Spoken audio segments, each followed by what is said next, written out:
Stop apologizing. Stop apologizing for who you are, what you believe, and how you see the world. Stop apologizing for your failures. They lift you up. They push you to be more. Stop apologizing for being different, unusual, or unique. There's a saying that if you are lucky enough to be different, don't ever change. Embrace that. Hold it. Stop apologizing for taking a path less traveled, for breaking away from the pack. It's not an insufficiency. It doesn't mean you couldn't go their way. It means you have the courage to be yourself in a world trying to make you someone else.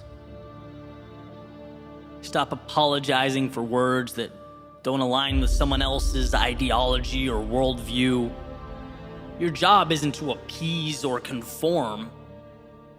It's to grab hold of what lights a fire in you and use it to brighten the world around you. Stop apologizing for your dreams. It's okay to not be content where you are.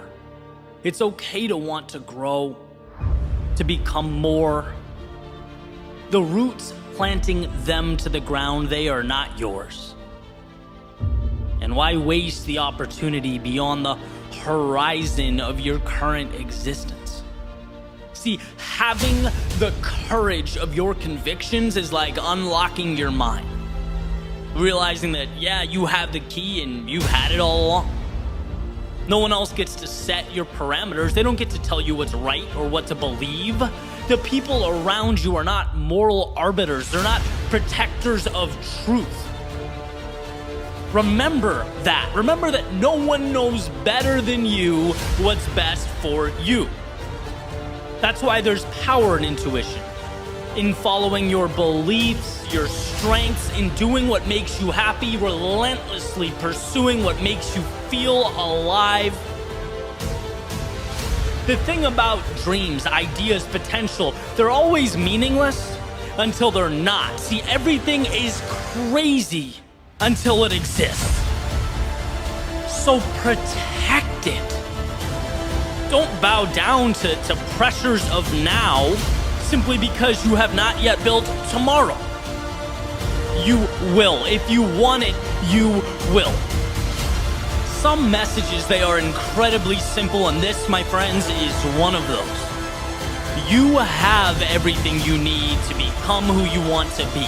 Right now, as you listen to this in real time, you don't need approval or permission or acceptance. You don't need to belong or be told it's normal. You simply need to start, to know that you will pick yourself up when you fall and keep going. Not apologize, but continue placing one foot in front of the other. Not look externally for a will to carry on that only exists within you. See, the second you begin rewriting the rules, changing the game, you put yourself in position to emerge victorious.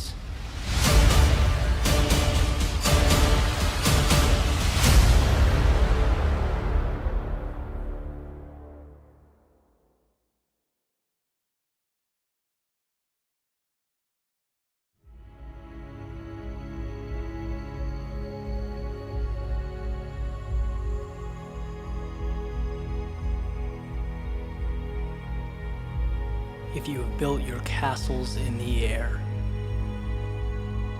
your work need not be lost.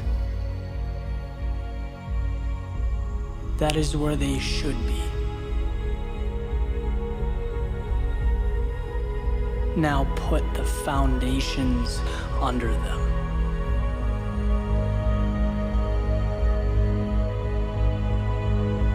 A foundation is not made in a day.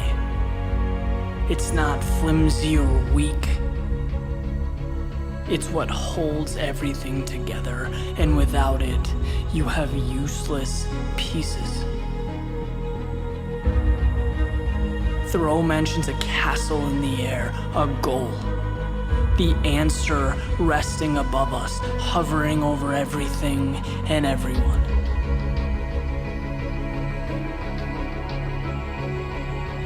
But until we put life into it, that castle remains four walls and empty space. It stays part of an imaginary world. See, most people never get there because they don't understand. They have complete authority over what's real. They set the guidelines with a magic that looks a lot like a single step forward, with fiction that very closely resembles progress. Edison said opportunity is missed by most people because it's dressed in overalls and looks like hard work. It's not that people are lazy. It's not that they're incapable. It's that they don't realize how small a step is required to build momentum, to turn a snowflake into an avalanche. See, you look at that castle in the sky and you shake your head. You think how nice it would be. You flip on the TV, fantasize about million-dollar homes, debate whether athletes are officially elite, when you could be building a foundation for yourself, doing something for you. All those things you want can be realized, every one of them. But the road to excellence means nothing if you don't believe you're worthy of it. You are. Start building. You will be blown away by where this life can take you, where you can end up. Your goals take shape the minute they enter your brain. Never has there been such a powerful tool as the human mind. The same entity that can build a bridge to anything in the world can shackle you down. Listen, that visualization, that dream is there. It's there and it's very real. Not to keep you out, but to invite you in. And you will see that the only true fiction in your life is the narrative you use that holds you back. You want that castle in the air? Get it. Stop dreaming about it, wishing for it, and make it happen.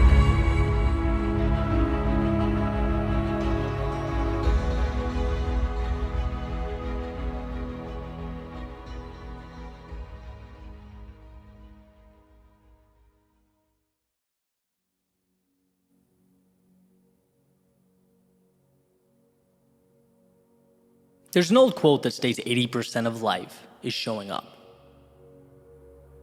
Now, showing up means many different things to many different people, but the idea is not complicated. You can't do anything of significance unless you have first and foremost arrived. Which brings me to today. See, I had a list of concepts I've been excited to talk about, things that I've either read or have been recent epiphanies in my life. And I can't wait to share those with you. But this morning, oh, let me tell you about this morning. Right, finding the energy to do anything felt like trying to squeeze blood from a rock. I woke up with a headache, exhausted because I didn't sleep at all the night before. And you know that feeling, like when you didn't sleep at all the night before, you're oddly constantly reminding yourself the next day that you didn't sleep, and everything just felt off. And really, as I'm speaking now, things still kind of do. And so I got up and I sort of played with the idea of taking the day off altogether, right? Maybe I'm due for one anyway. I thought about resting.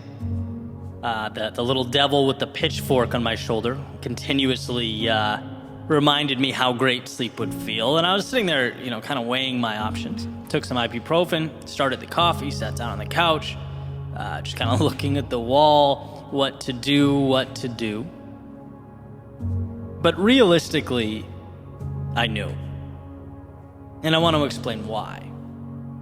Over the years, I've taught myself through repetition that sitting down and writing and recording, unless I plan intentionally to do otherwise, is a non-negotiable. It's helped me see that the goal in any meaningful pursuit should be getting to the point where, despite the circumstances, you show up. Stephen Pressfield, whose voice often echoes in my mind when I come face to face with these situations, he wrote, "Art is war, between ourselves and the forces of self-sabotage that would stop us from doing our work.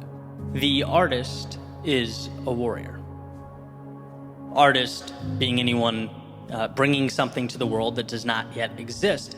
And he goes on to describe the battle with the mind over sitting down in that chair and writing when we know we must write but don't want to. When a tired or distracted mind begins looking for off-ramps, as mine had clearly started doing this morning. These seemingly trivial moments, when any rational soul could argue for the validity of postponing their date with Microsoft Word, well, they come to matter more than ever. Because greatness is a byproduct of intentionality.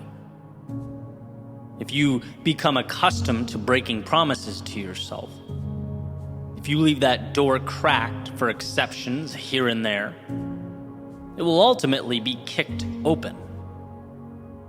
And that's why I inject little reminders like that into my life, to keep that mental muscle working. For example, there can never be dishes left in my sink when I go to bed.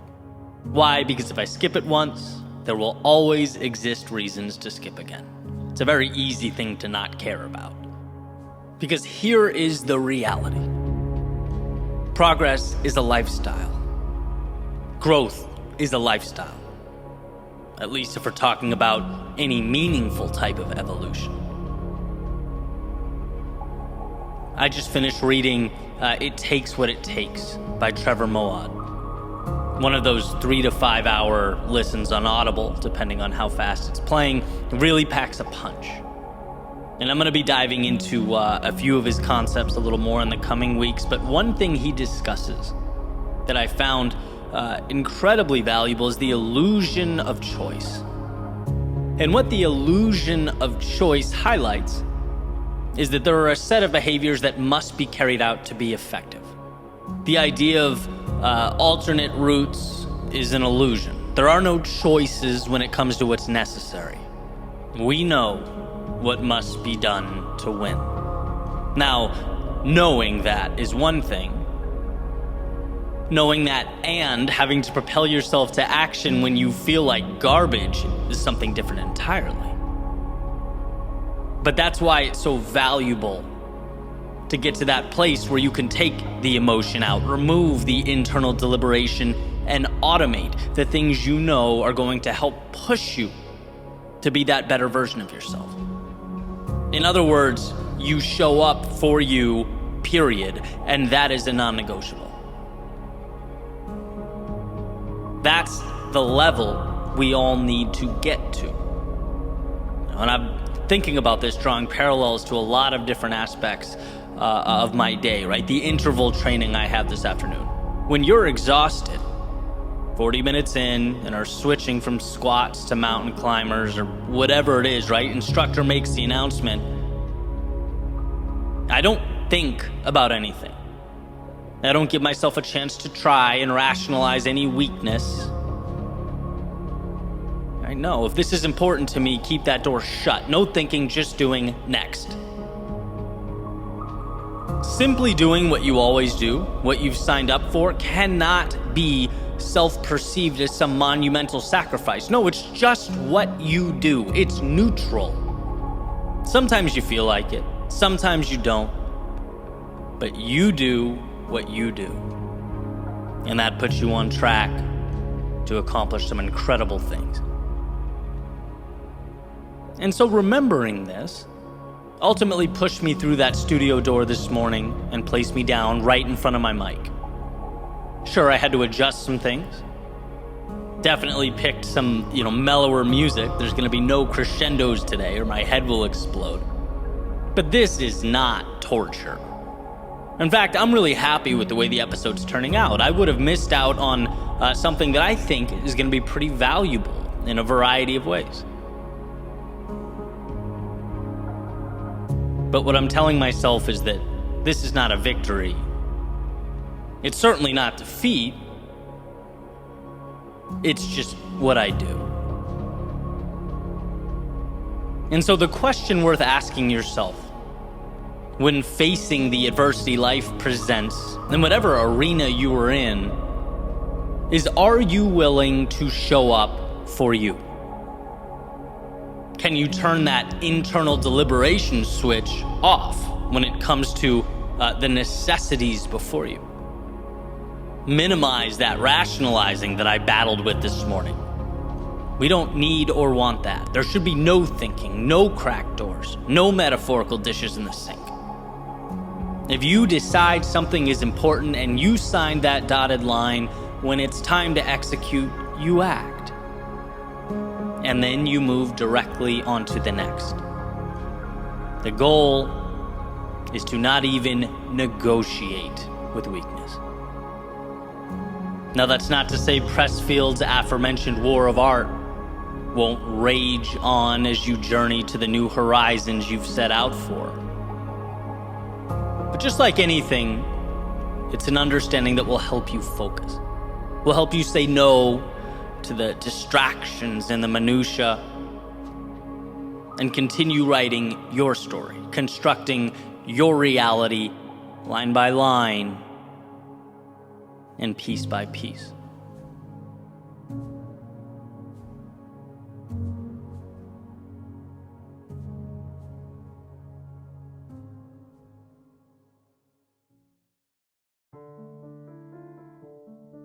Strong enough is all life asks of us. Strong enough to carry on. Strong enough to take an uncertain step forward. Strong enough to be better than we were yesterday. Everything starts with strong enough. The decision to make a single move towards an existence that is not yet yours. Not yet. But it's arguable that understanding it could be yours is a greater accomplishment than making it so. As the old Latin proverb states, once you've started, you're halfway there. Halfway, not because you found a shortcut or some previously undisclosed path, but because convincing yourself that you have everything you need is the greatest barrier to entry. It's the wall around the castle, and once you scale that, well, everything else works itself out with time. But life asks that we be strong enough to start the clocks. It asks that we have the strength to begin. See, because just as things start with strong enough, well, they could just as easily find their end there as well. How many journeys weren't started because we forgot that our responsibility wasn't to suddenly arrive at the destination, but rather find the courage to take a small step in that direction? How much of ourselves do we leave on the shelf because we forgot that transformation overnight wasn't the goal, but rather a trust in the process? The heart to paint a first stroke, make a first call, walk out the door strong enough can be an ending or a beginning. It's a fire that can enhance, it can nourish, or it can burn out. And that is perhaps the greatest question of our lives when the time approaches. When life demands more of us, will we only see the finish line, the mountaintops, the vastness of the terrain? Will we feel small and inadequate? Or will we remember that we are strong enough to advance, to push back against the chaos of life? And that's not only all that's required of us, but it's the key to everything worth doing, the start of transformation, the seeds of beauty, the foundation of impact. That is our challenge. Where some bow down to the impossible. You have to see it for what it is, the many possibilities that comprise it, the hope, the understanding that an improved existence is about having the strength not to change reality in one foul swoop, but to carry on, to take another step and see that as time unfolds, those steps become the blueprint to a better tomorrow. Those steps, that courage, that strength is everything you'll ever need.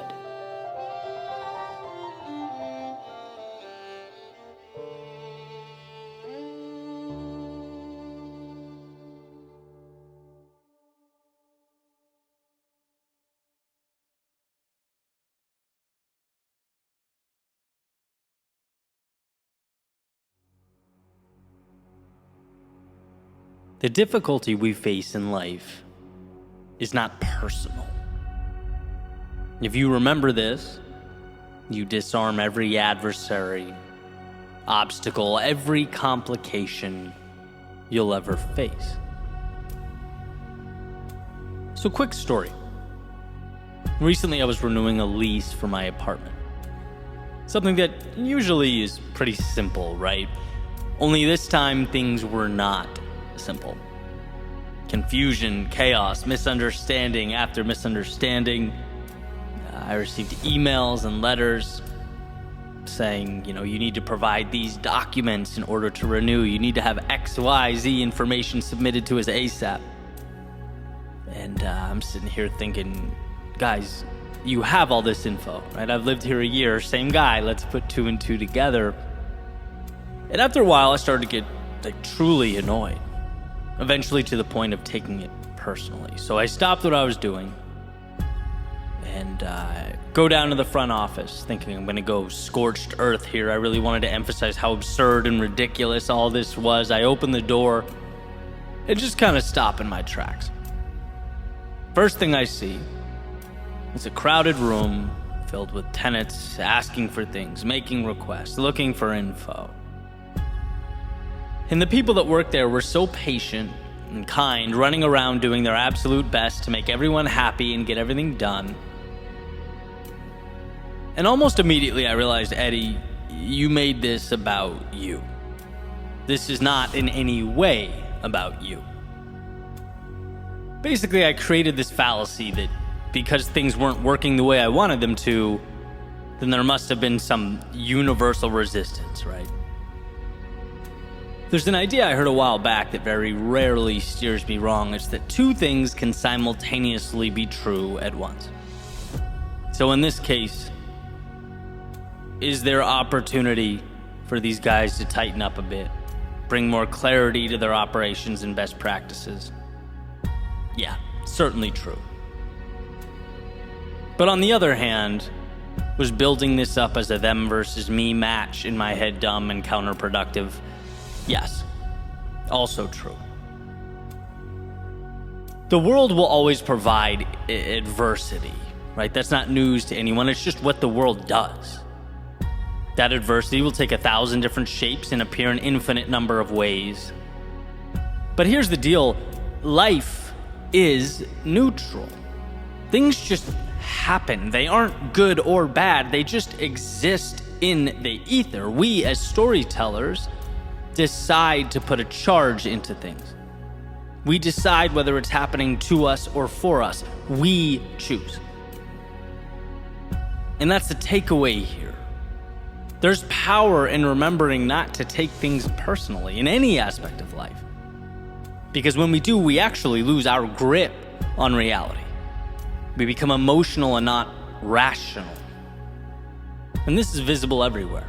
Right? Take rejection, for example, something we all deal with. It's not personal. The person on the other end is thinking about themselves. They're locked in on their own incentives. They're not thinking about you, and however you feel about this, it's just the truth. So assess the situation. Sure, maybe find some areas where you can improve and carry on. Being mistreated. Again, not about you. As the saying goes, hurt people hurt people. Same goes for criticism and hate online, right? Something that a lot of people truly fear.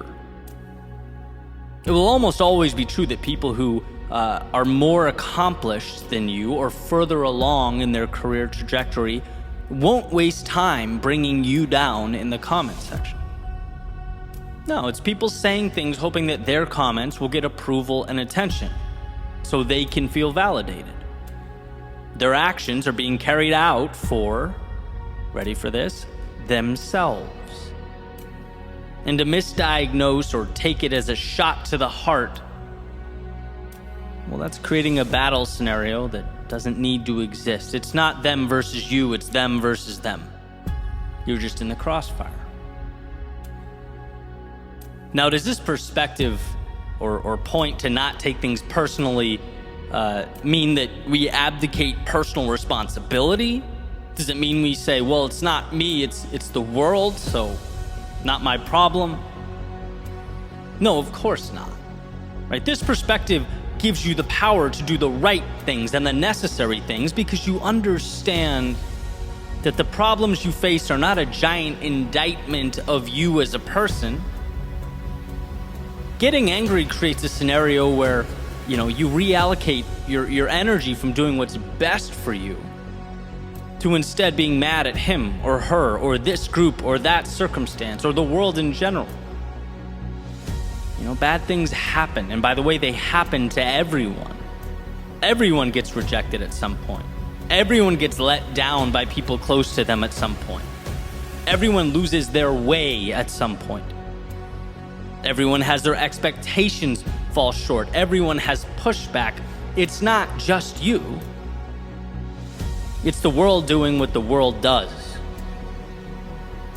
And there's 8 billion of us running around operating in our best interest, trying to navigate a big, crazy world that's often incredibly difficult to understand. So with this perspective, right, going forward, my lesson from a few weeks ago, what would I have done differently during all that chaos with the apartment? A handful of things. Right? First of all, remind myself that in the grand scheme of things, it's trivial. It's just not that important. 2, understand incentives. Right? These folks aren't trying to make things hard for me. They're trying to do their jobs well so they can live their best lives, which brought their attention to other things. It happens. And 3, when you're calm, you can actually solve the problems at hand. When you don't stack your problems up to look like adversaries working against you, when you instead see them as merely a challenge or puzzle to be solved, life starts to look a lot different. It just feels different to walk around as though life is on your side, as though hardship is nothing more than the water necessary for the seed to grow, as though all those challenges you face are opportunities being presented to you. Because I'm not sure you can simultaneously fight and solve. I think one of our most important decisions is to select one. You can make the rejection an opponent, the criticism a rival. You can make the disorder your nemesis. Or you can realize that all of it falls squarely into the box that is life. Pieces to be taken out one by one so that you can construct the ideal. Life comes down to the advantages that exist all around us, the choices we make, to live freely with the wind at our backs, or confined by the walls we build around ourselves. And sure, your current obstacles might be because of decisions you've made, maybe even decisions you wish you could take back. But the current moment, right now, in this second, is neutral. It does not hold a grudge or have an agenda. Now, right now, is simply right now, in the same way that 2 + 2 is 4. 4 is not good or bad. It doesn't want you to win or lose. It's just 4. Same goes for the crossroads before you. And that puts the onus entirely on you to decide what you will make it all mean. Will you slow things down to find clarity? Will you open your eyes to see the value? Because look, there will always be a delta between reality and the stories we tell ourselves about reality. That's just how human beings work. It's how we've managed to survive for millennia. So understand that and gift yourself the narratives that bring you closer to the place you want to be. The road before you will be challenging, not because its pushback is personal, but because amidst the resistance, you'll find the components you need to live your very best life.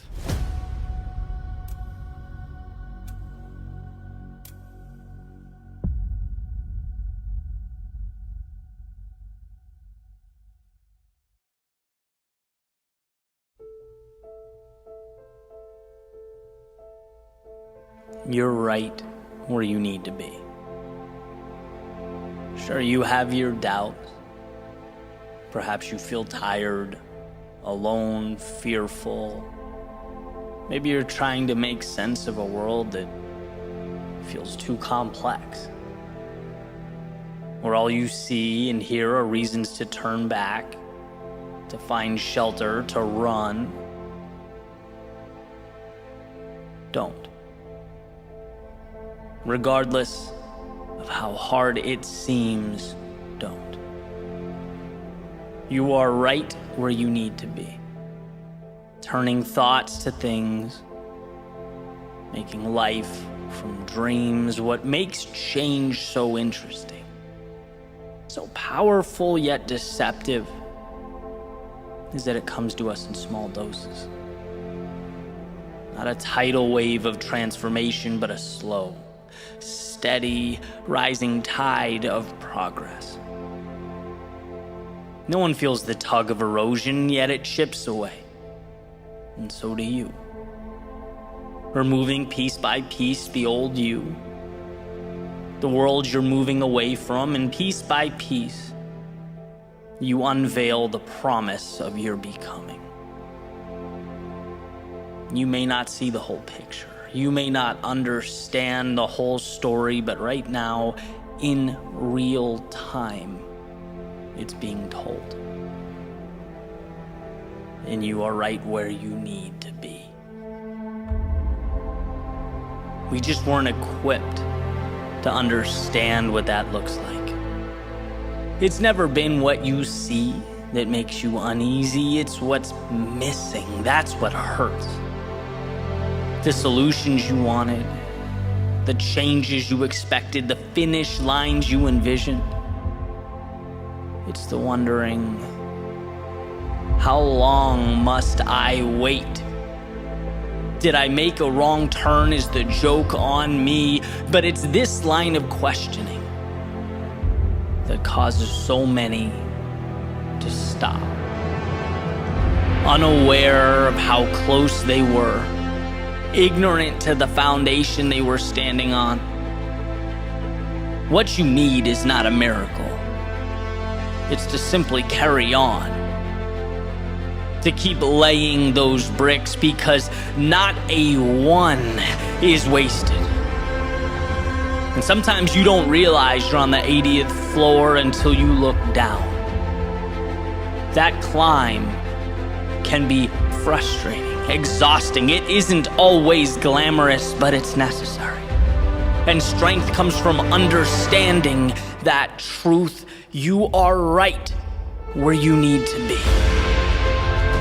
The world, it can't take what you refuse to give it, and self-belief is non-negotiable. It's off the table, your most prized possession. So hold it tight, because it'll be needed when the journey feels long and the road impossible. You'll know that you can always take one step forward, and that is the essence of life, of growth, of progress. Think about the steps, the lessons, the self-discovery that led you to this intersection of now and forever. This beginning of whatever you decide comes next.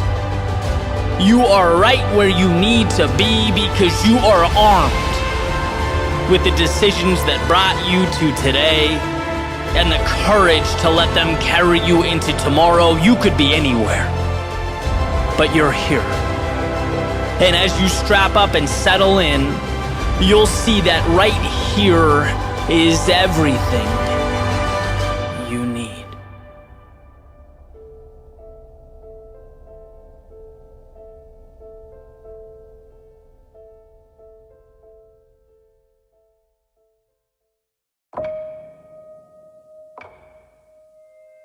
When the path is uncertain, we seek out footprints from journeys that occurred long ago. Opinions from people who know no better than us. We look for things that can't be given, but must be made. I once heard Charlie Munger say that we are our own experiment. Life is the extraordinary, arranged in infinite pieces and placed inside a box. waiting for us to uncover and unfold parts that contain no meaning until we place meaning upon them. And the danger of looking externally for answers is that no one knows you better than you. Life is a playground, an experiment, a place to try new things, push boundaries, build, fail, and ultimately build again. This is the process from which we see what we're made of, who we really are, uncover what the best book, the most intelligent being on the planet can't give to you. It's where you learn that wandering is not the same as lost. See, we must retreat to the depths of vulnerability in order to come back stronger than we've ever been. We must self-examine in order to find our wings. The Bill Gates of the world, the Picassos of the world, they disappeared for 10 years until they came back equipped to transform everything around them, to explore, build, create themselves, to acquire something that mere advice is incapable of providing. Don't deprive yourself of that because of the pressures right now. See, when we realize that falling 10 times brings us contentment on the 11th, falling is nothing to be ashamed of, it's something to be sought out. By falling, I learn to succeed. By losing, I learn to win. By looking like the fool, I learn to lead. By wandering off the paved road, I created the map from my soul to where I was meant to be.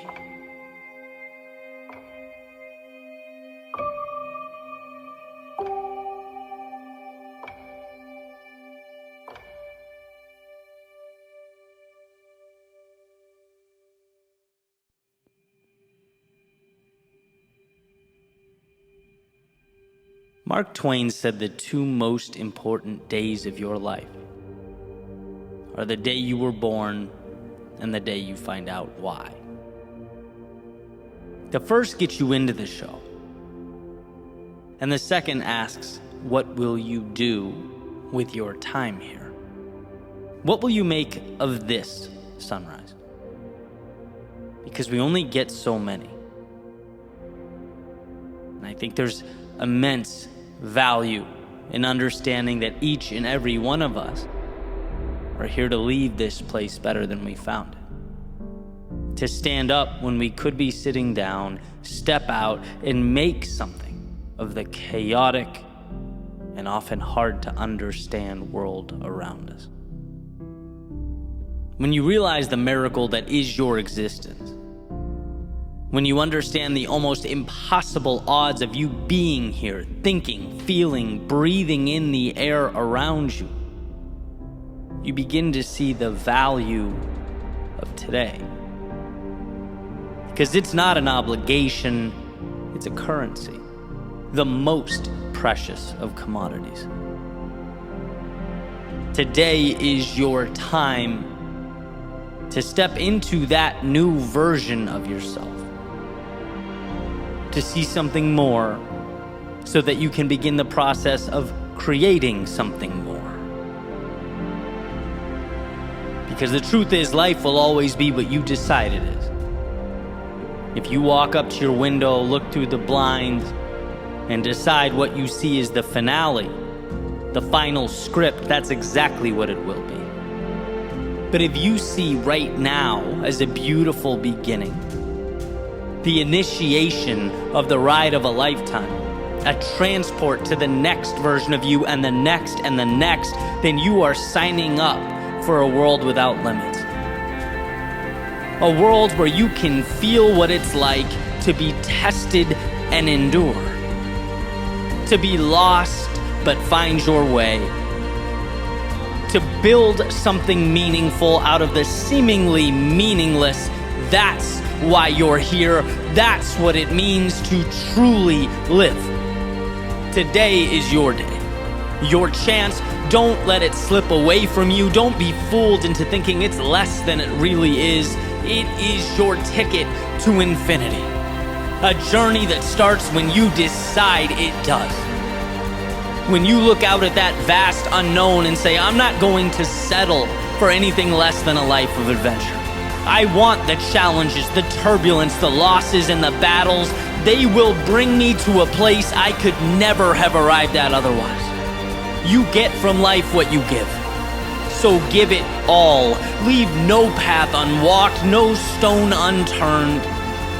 Today is the most important day of your life because it will connect the you of yesterday to the limitless you of every day that comes next.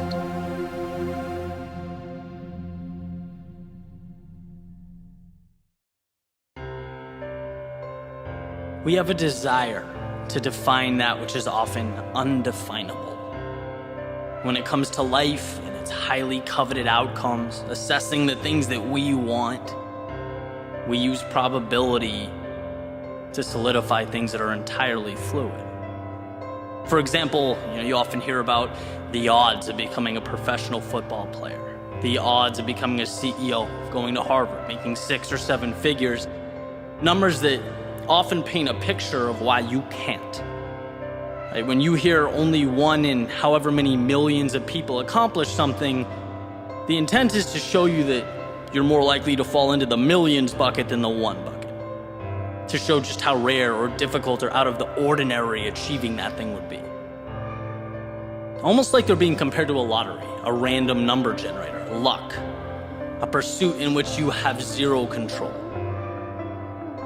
Think of a huge glass jar, right? 1 red marble, 3 million green marbles, and it's like you close your eyes and you better pull out that red one, otherwise you won't become the Oscar-winning actor that you dream of being. And the problem with looking at life that way is that it overshadows the most important element of success, understanding just how much control you have.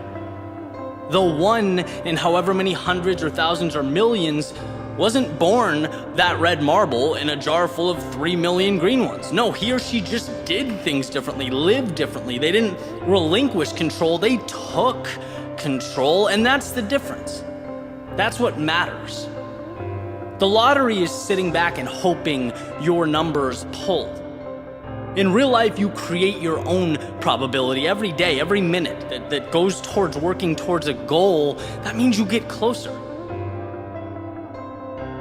Why would you take a snapshot of the present moment in time and use that to define the likelihood that you'll live out your dreams someday down the road? It doesn't tell you anything. It's the steps along the way that make your vision a reality. Using the same metaphor, every step, every decision to push forward, every time you dig deep and find a little advantage, you're replacing one of those green marbles with the red one. Maybe you can't quantify that numerically, maybe you can't see the progress, but it's there. In fact, numbers should never scare you because they're an indicator that the vast majority of people aren't prepared to go all the way, aren't willing to do what it takes, and that you, by simply not stopping, by thinking that you can, by giving more than the person next to you, have a tremendous advantage over the rest of the world. When you hear only a small number of people make it or graduate or get accepted or win, your thought process shouldn't be, oh no, it should be perfect. This is my opportunity. Of course, the number of elite people in any arena is going to be small. Think of what it takes to get there. Think of the sacrifice needed to make it happen, the costs that must be paid. The only odds that warrant attention are the odds that you will continue forward, and you should know that they are 100%. Because when you trust yourself to find a way, when you focus on how to make it happen, you have an advantage. The world around you, they focus on why things can't happen. They see what can go wrong. They harp on the fact that it's not easy. Remaining fixated on why you can, on finding a way, means you most likely will. The terms difficult or demanding or even unlikely, they have nothing to do with you crossing that finish line if you are 100% convinced you are going to do just that. Words like difficult, they just imply that there's going to be plenty of opportunities to quit and turn around along the way, a temptation that must and will be ignored. They mean that you will be tested, that you will have to ask yourself potentially numerous times if this means something to you, if it's truly worth it. And if the answer is yes, then the numbers, the probability, the odds, they are not an adversary, they are an ally.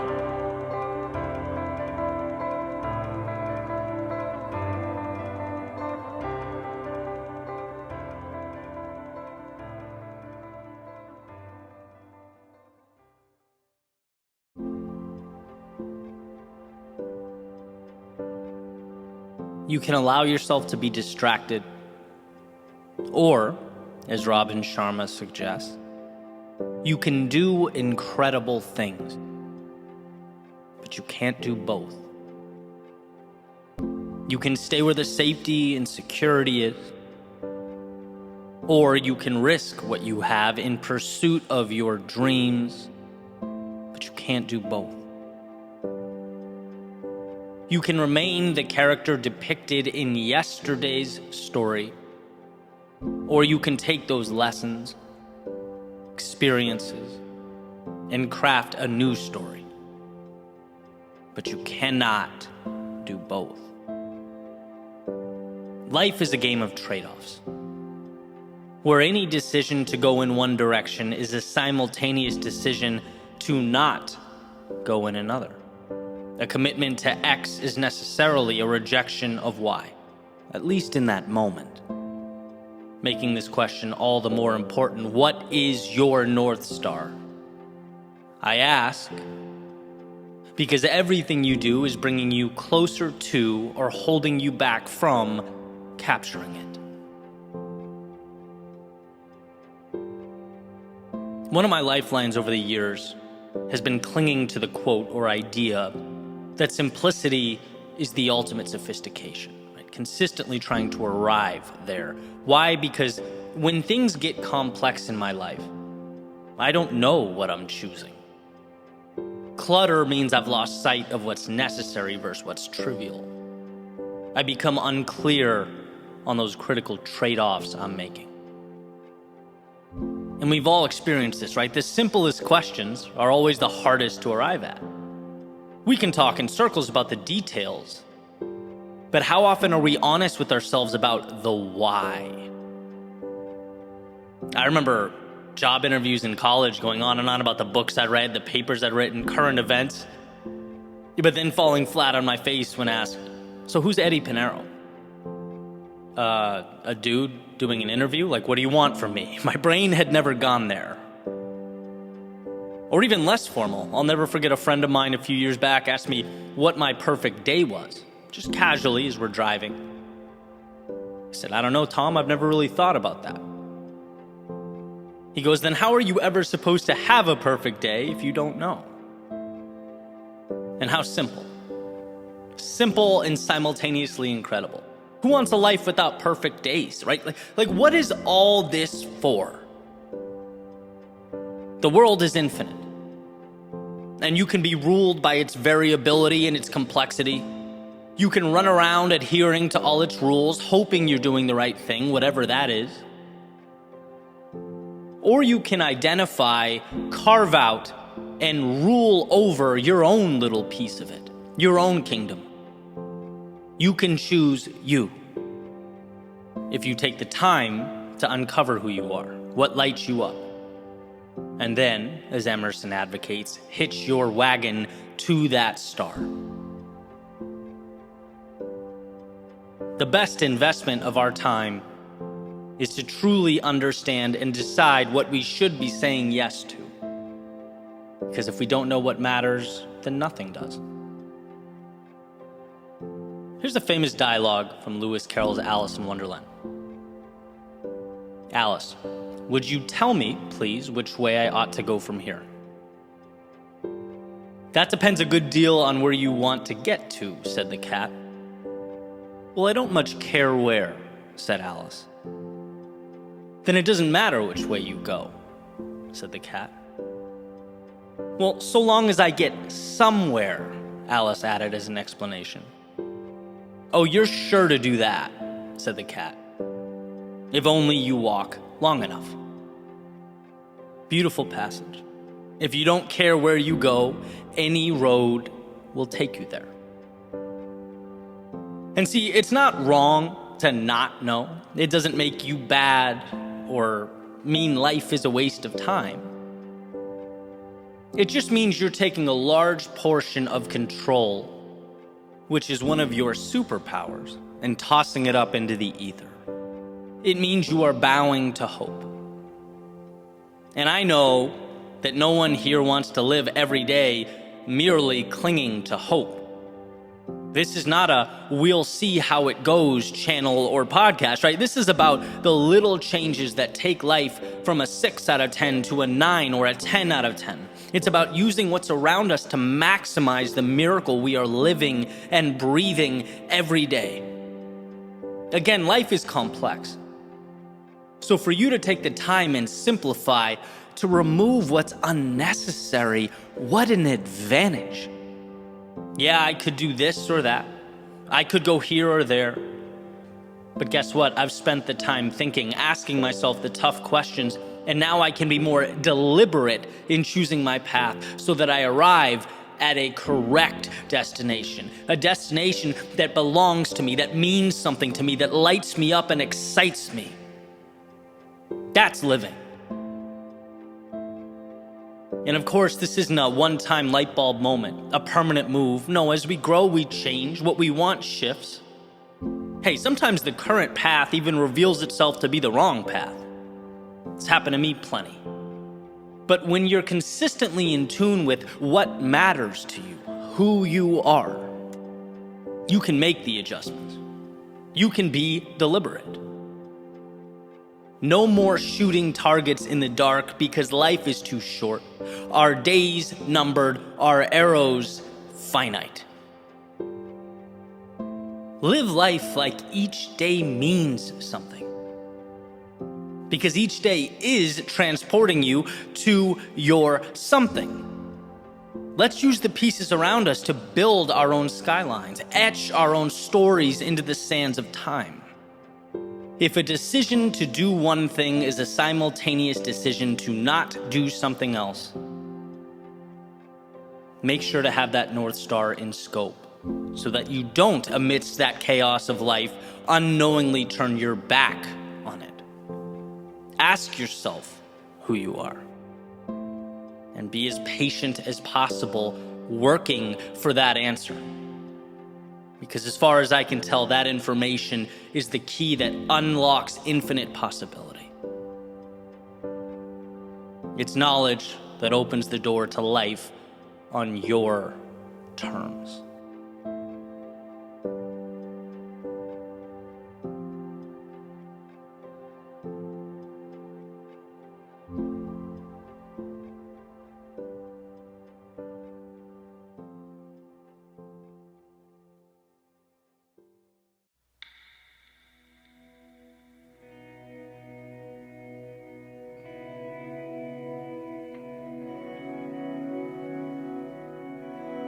Envision a boat making its way through the water, moving further and further from sight, just a tiny object amidst an enormous ocean. Its journey comprised of endless possibilities, unlimited potential. Its destination could be anywhere in the world. And while observing this boat as it glides over the water, nothing is more apparent than the freedom it contains. The beauty in knowing that it can follow its soul into the sunset if it so desires.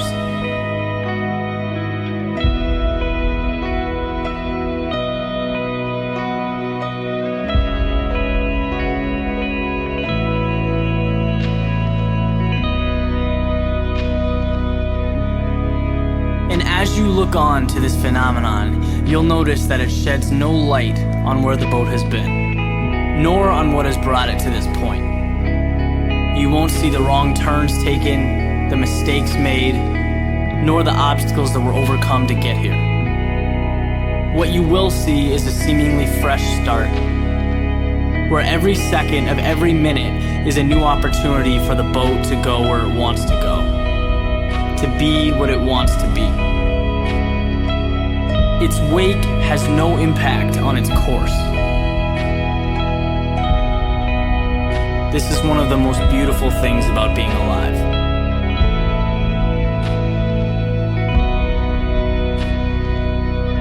Every single day provides a blank page in your story for you to fill out as you see fit. Old habits, friends, mistakes, expectations, they exist in whatever capacity you allow them to. But they are not you. They are not indicative of your potential. You are the captain of your ship.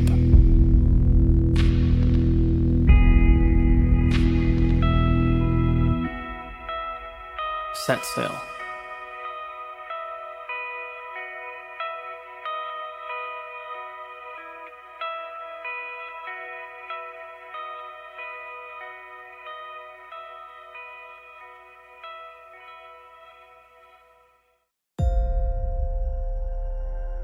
There are always barbarians at the gate. And I mean this in the sense that the second we give less than our best, the second we let up, it's not just that we allow the important things to fade. No, we let the outside world infiltrate our existence. In The History of Civilizations by Will Durant, he said something that I found incredibly interesting. He's talking about the fall of the Assyrian Empire, and he says barbarism is always around civilization, amid it and beneath it, ready to engulf it by arms or mass migration or unchecked fertility. Barbarism is like the jungle. It never admits its defeat.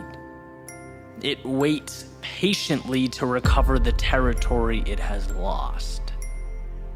See, in those civilizations Durant speaks of, they knew they were always living with the threat of an attack by outside forces that oppose it, knowing that calm and quiet wasn't the rule, but the exception to the rule. And in its weakest moments, it crumbles. In fact, Durant says societies are born stoic and they die Epicurean, right? Created from discipline, but fall apart when people take what they have for granted, when pleasure and leisure become the standard. It's almost like society is a submarine keeping out the ocean of human nature, constantly putting pressure on it, right? And why does this matter? Well, this is what's interesting. Compare it to this idea that I found in Jim Rohn's collection of lectures, where he's talking about life's concessions. He says even small compromises with regard to your goal matter. Giving in, even a little bit, can be dangerous. Saying, oh, it's just one time, is a wolf in sheep's clothing.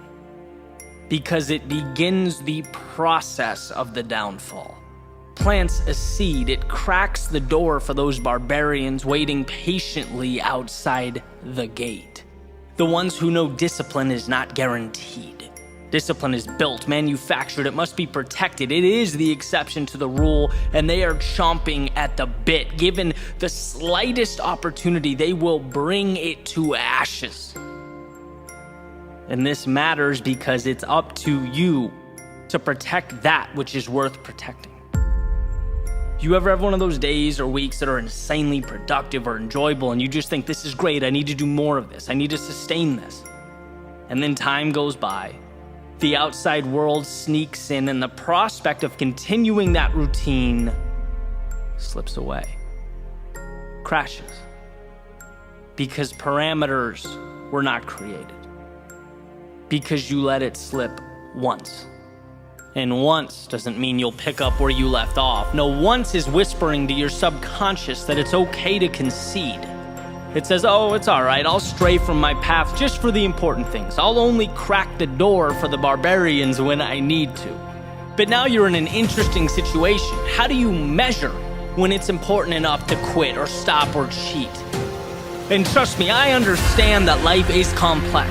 It's not black and white, but the areas we grow the most, are the same areas where we leave no room for negotiation. X, Y, or Z is going to happen because it is who you are. And that door, it stays shut to the outside world, the mediocrity telling you your plans don't matter. To the barbarians outside looking for any excuse to infiltrate or destroy.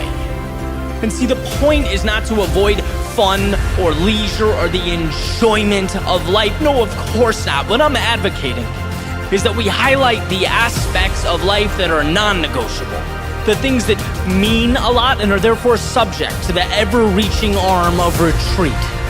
You don't have to do this, the barbarians will tell you. Once isn't the end of the world, but what life shows us is that greatness isn't one crazy or monumental action. It's keeping the intruders out where they must be restrained, remaining diligent in one's pursuit towards something more. Yes, there are always enemies at the gate, but there is also within you the ability to keep them in check, to tame them, to differentiate between your world and theirs. And in your life, your world, your empire, you are the gatekeeper.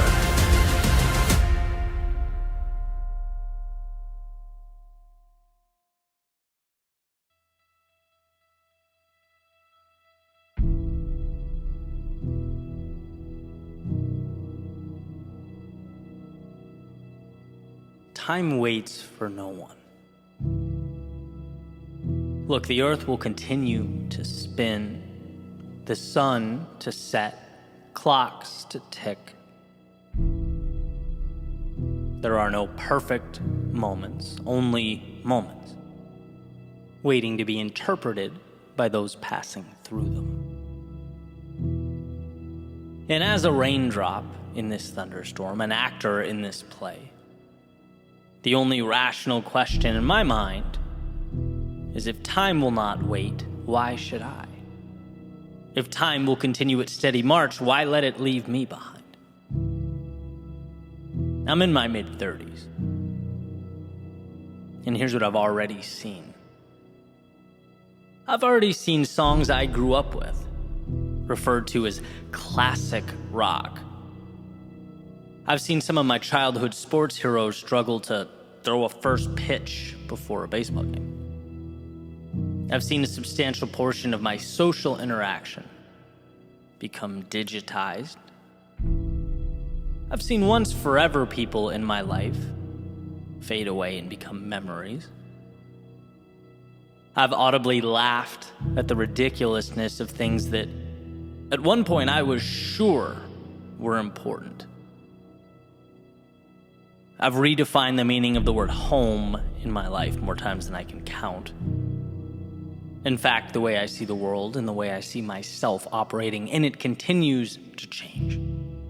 As the saying goes, the only constant in our lives is that things change, evolve. Why does this matter so much to me? Well, because when I look back, the single thing that would consistently keep me from truly pushing that pedal to the floor, to truly capturing all life has to offer, was a fear, a very specific fear, the fear of losing what I had at that moment. I was scared to death of loss, as we all tend to be to varying extents. In fact, we're biologically wired to respect the fear of loss to a greater extent than the prospect of acquisition. There's humor in all this, though, a deeply rooted irony. It emerges when we discover that we lose everything. It all goes. The song that's playing ends for each and every one of us. And is this a sad thing? No. No more than the credits to your favorite movie rolling after the final scene. It was the show, the experience that meant the world. It's a beautiful thing if you let it manifest in all its beauty. If you move along with it, immerse yourself in its brilliance. My point is that the only way to lose is to wait. It's to not realize that you're starring in your own cinematic masterpiece, and those credits will at some point roll. It's to sit in a chair on the side of the gym while the rest of the room dances.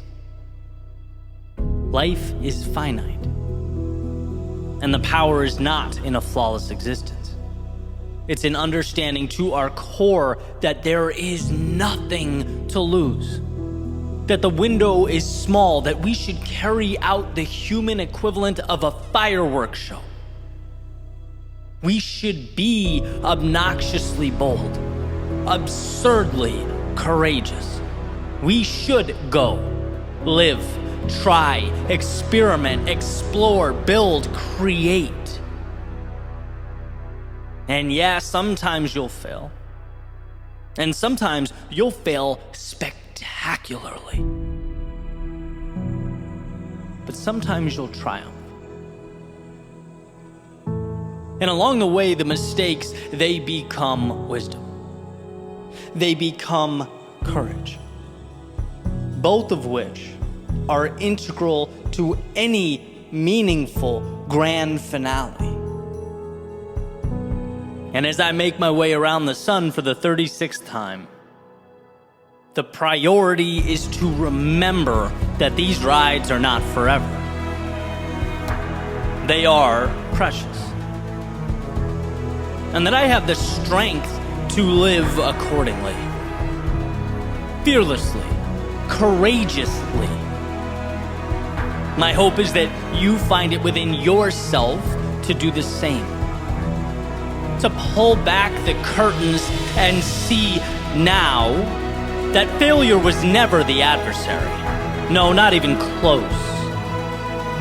The adversary is an unwillingness to make the most of your moments. The adversary is freezing amidst the constant hammering away of ticking clocks. The adversary is the prospect of removing failure's mask years down the road, only to stare directly into the eyes of regret. These outcomes constitute your greatest adversary. So for the sake of all that is meaningful, go push into the questions and the risk and the curiosity that makes life worth living. After all, it is not about failure. It's about time.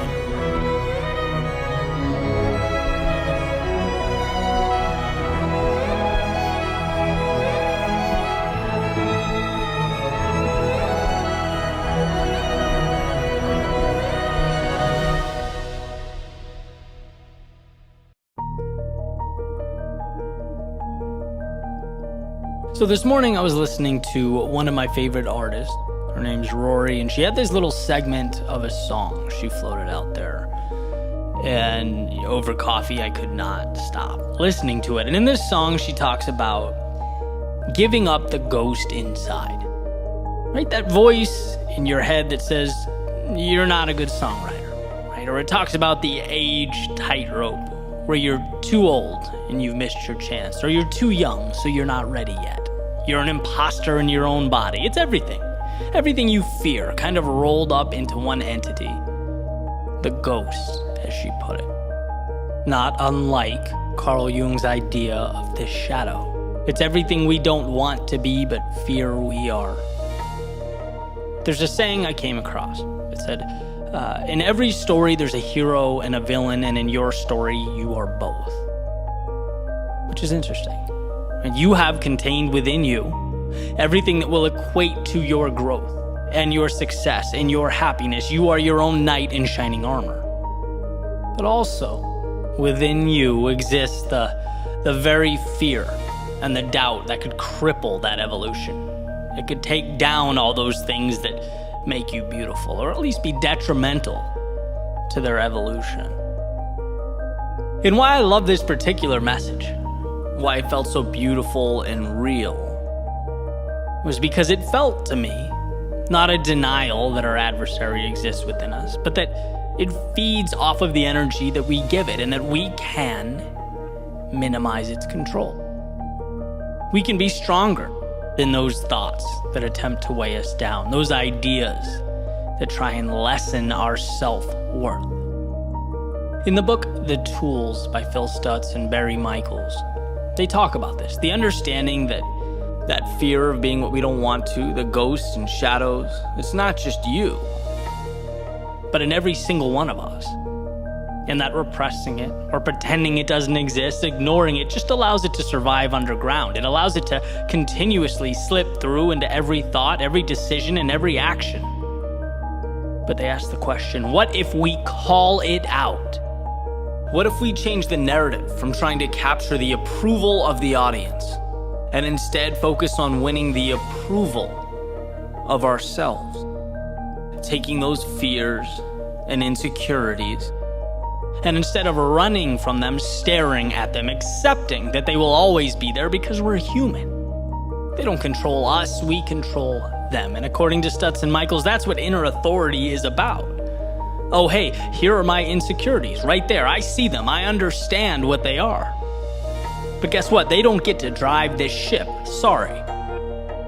Every athlete comes face to face with the idea that they might not be good enough. Every creative or entertainer sometime along the way worries they don't have what it takes, right? Students worry about not being smart enough or tough enough. I mean, like I said, one of my favorite artists was literally capturing her experience with doubts about being a good artist, right? We all have that. We all have the shadow or the ghost or the voice in your head that comes to light every once in a while and suggests that you might not be who you want to be.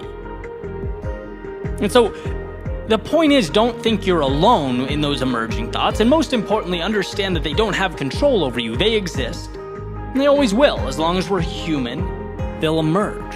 So don't be ashamed or repress them or hide them. Most importantly, don't doubt yourself. Smile and understand them. You have so much to give to the world. A world that, by the way, is challenging. It will push back, present hardships. Progress is tough, and before you can cope with the external, you have to understand the internal. You have to accept the shadow and reacquire control from that lowly ghost inside. Realize they're not deciders of fate. They're spectators, watching your journey, not mapping it. And when we get that, once we are free of those constraints, we are free to be ourselves and enjoy the ride.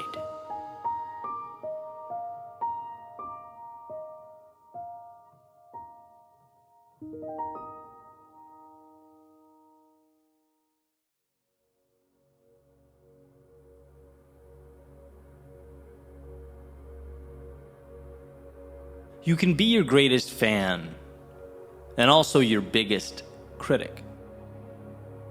In fact, not only is it healthy, it's necessary to be there for yourself, celebrate that commitment to show up, but also to hold yourself accountable for growth. Because to be great is to know there's more in you, to understand that there's greatness waiting to be extracted from the miracle that is you. Here are two words. I want to take a look at both of them. Consistency and adaptation.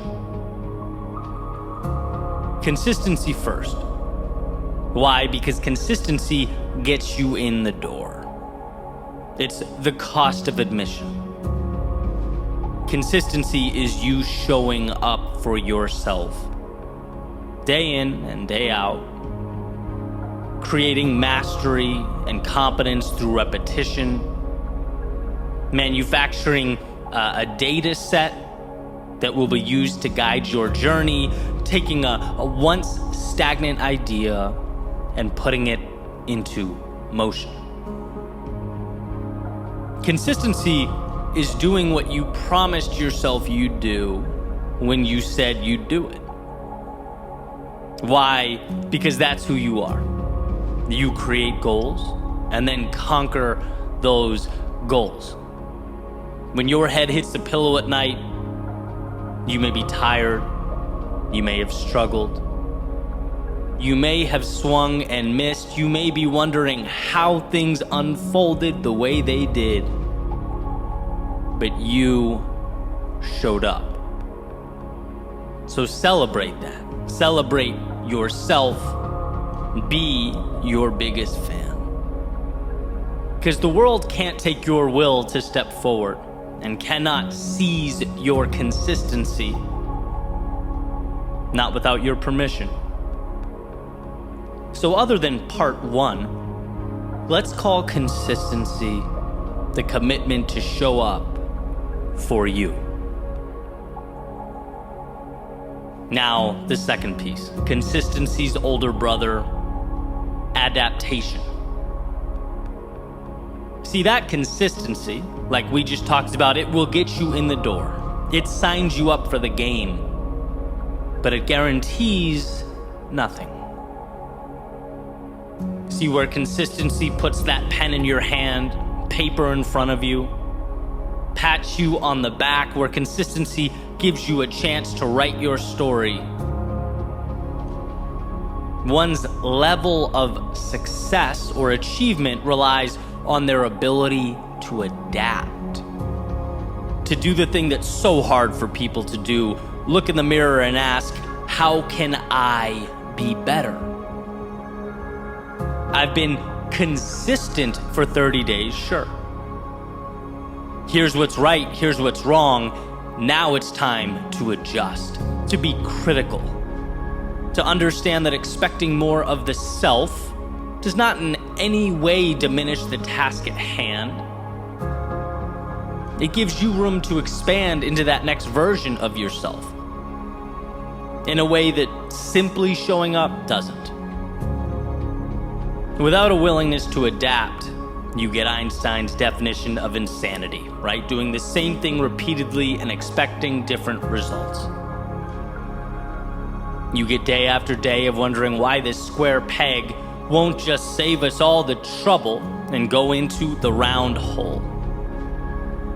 Without a willingness to adapt, we move for the sake of moving and we work for the sake of working. But if we could find it within ourselves to look at the data that's been acquired day after day and use it to help guide ourselves to that North Star, we'll find strength. To seek out the delta between where we are and where we want to be, that is power. But it calls for more than just showing up. It calls for looking around. It calls for observing and then adapting. So yeah, your greatest fan and your greatest critic. Be there for you, but don't let yourself get away with good enough. Showing up is critical. It's powerful, but it's just the beginning. If your eyes stay open, if you're willing to both love yourself and improve yourself simultaneously, all the world becomes available to you. There are no mountains you can't climb or oceans you can't cross. And sure, the world will do what the world does. It will place challenges before you. But rather than those challenges being the reason you can't, rather than accepting those challenges as a permanent reality, they become nothing more than the next puzzle to be solved, the next little adaptation that's required of you. You show up, you self-assess, you adjust, and carry right on towards that horizon again and again. So when you find yourself frustrated or up against that wall, remember you are building your ideal reality. Be proud of yourself for showing up, for being consistent. Because as dire as it might seem, you overcame a lot to get here. But also know that the challenge at hand is not an indictment of you or your goals. It's your chance to review the game plan and adjust. Your opportunity to do what so many fail to do, not shrink from the world, but adapt yourself to it. Grow because of it.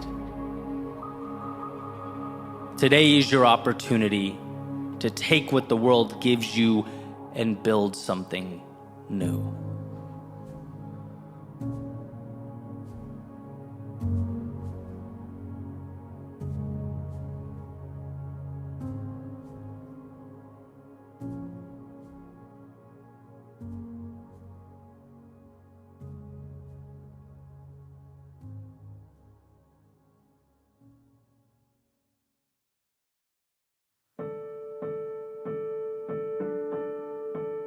A lot can change with the words, "It's okay." My moon is not the same as their moon, and that's, well, it's okay. Same playing field, just different rules. Same sky, different constellations, same clouds, different shapes. We need not permission to follow that star that lights up our world, just a willingness, a comfortability, just a curiosity. Because where the right path provides clues, the wrong one gives instructions. And over time, the difference between the two, it accumulates, it becomes substantial. Your journey should give you just enough. The moon's radiance should highlight the hand in front of your face, reveal that potential next step. It should expose the options right in front of you, and that is enough. And sure, sometimes it feels like it would be nice to know, to walk an easier path, one that's not your own, have everything lit up, no questions, no mystery, and while there's comfort in taking this path, it's not yours. It's not your journey, it's not your moon, it's not your light, and it won't reveal your answers. So feel free to leave, to walk away, because it's okay. It's okay to not have the answers. It's okay to follow a gut feeling. It's okay to leave the old in pursuit of the new. It's okay to want more, and it's okay to not know where more is. It's okay. I often think if a courageous few are the reason that I'm not writing these words out with a quill pen by candlelight, then think about what my own small acts of courage could become. Why not believe, start, try, put myself out there? Why change or concede or surrender to a set of standards that aren't mine, put in place by people who aren't me? Their moon is not the same as my moon. Their path is not my path. And if I'm choosing between seeing a world that I've settled for in its totality, or seeing one that actually means something as it's slowly pieced together, I'm taking the latter every time. Well, how do you know it will work out? The brain asks the heart. You don't. And I think that's exactly how you know you're in the right place. It's when you have all the answers, the certainty, and the reassurance in the world that, well, something may be missing. Not missing from the external, but missing from within as you move through the external. It's the classic square peg in a round hole. And the very reason we should carry on is because it's better to be a square peg in search of a home than to be whatever it is that would keep us safe, quiet, and securely contained within a square box. It's not that my way is right and your way is wrong. It's that for me to live, I must find my way and you yours. Because a life lived according to someone else's rules is a house built on sand. It may be stunning, extravagant, it may not warrant a second look from someone passing by, but it only takes time to reveal the inherent flaw. It doesn't matter what you build if it's on top of a bad foundation, it will ultimately come down. Time will take it down. So be wary of where you decide to plant your stake in the ground. Be thoughtful about where your feet take you and the concessions you allow in your life. We often think permission is what separates the present from the ideal. And what I've learned is that time keeps coming, permission does not. To live fully is a self-appointment. There is no letter that comes in the mail explaining this. Although Sometimes I catch myself waiting for its arrival. Where the crowd goes, my instinct begs me to follow. Where the comfort lives, my predisposition is to knock on the door. I'm human. But I know that to resist what comfort offers is the battle of a lifetime. Their moon is not mine. Their solutions will not fix my problems. I have a puzzle to put together, a masterpiece to assemble, as do you. So embrace your world. Follow your rules. Howl at your moon. Because if you do it right, it will be different. It will be yours. And that's not just okay, it's what makes life worth living.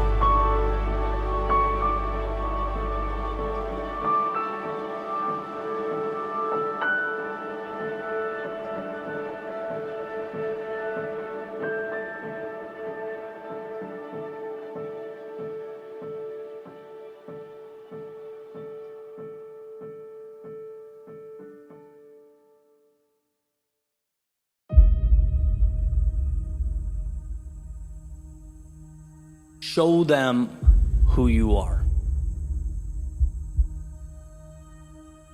As Emerson said, to be yourself in a world that is constantly trying to make you something else is the greatest accomplishment. It is nothing short of courage. To walk into that dark cave that is your potential, to become a pioneer of uncharted worlds in search of who you might become.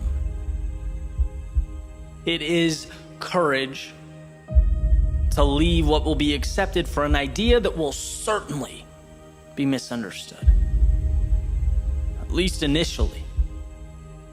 It means you're playing by new rules, using new metrics. Not the rubric that's already been handed out. No, anything but that. And that is the fundamental difference between those who create and those who react. Those who fight to discover who they are, and those who hide behind the mask of acceptance. It's courage. See, anyone can criticize. Anyone can condemn or tear down. But who's willing to run the gauntlet? Who's willing to subject themselves to that hell? Who wants something better so bad that they'd trade comfort and the reassurance of now for a life to ultimately be proud of? To be excited when the sun comes through the window and they jump out of bed in the morning. There are most definitely complexities in life, and we do our best to understand them, to navigate through them. But that question, that particular question in my mind will always be simple. Do you have the courage to show them who you are? To make that decision? Not reflect back their wishes and their reality like a mirror, but create your own. Harness it. Carry it up the mountain like a torch through the night. See, what I've come to understand is that knowing simply is not enough. Understanding is not enough. Replicating is not enough. What these things lack is you. And if I had to best represent this understanding, it would be like this, right? If you take a musician, a technically sound musician, she can play. A student of music, well, he can understand and recite. An expert in the craft, well, she can teach. But it's only someone who injects their authentic self into these abilities that can touch the hearts of people around them, change their lives, fill minds with wonder and awe. Because when you take a step back and really see what's going on, the songs that are sung, well, they're not sung because they are the most technical or most advanced, because they followed the rules. No, we sing them because they meant something when we heard them. Their authors had the courage to move a step beyond understanding and into the vulnerability that is self-discovery, that is creation. It is a microcosm of life. And in a world where comfort is not only pushed upon us, but it's the essence of what makes us human, saying no, well, it feels like running uphill. When you blend in, you can't be questioned. When you blend in, you rarely lose. When you blend in, there is no risk. But when you blend in, there is no you. And I'm not suggesting you missed the mark or you lost the battle. I'm suggesting that every once in a while, we need to be reminded that the journey has not even begun. That down the road, you'll see those people around you. They weren't so much concerned about you as they were themselves. That everyone is scared, everyone is unsure, no one knows or has the answer. But man, to see that, to feel that and move forward anyway, to know that you're worthy of a tomorrow greater than today, that is a courage rarely understood. And Emerson gives us, with that message, everything we need. The wisdom to know there's more, and most importantly, the courage to show yourself and the world who you are.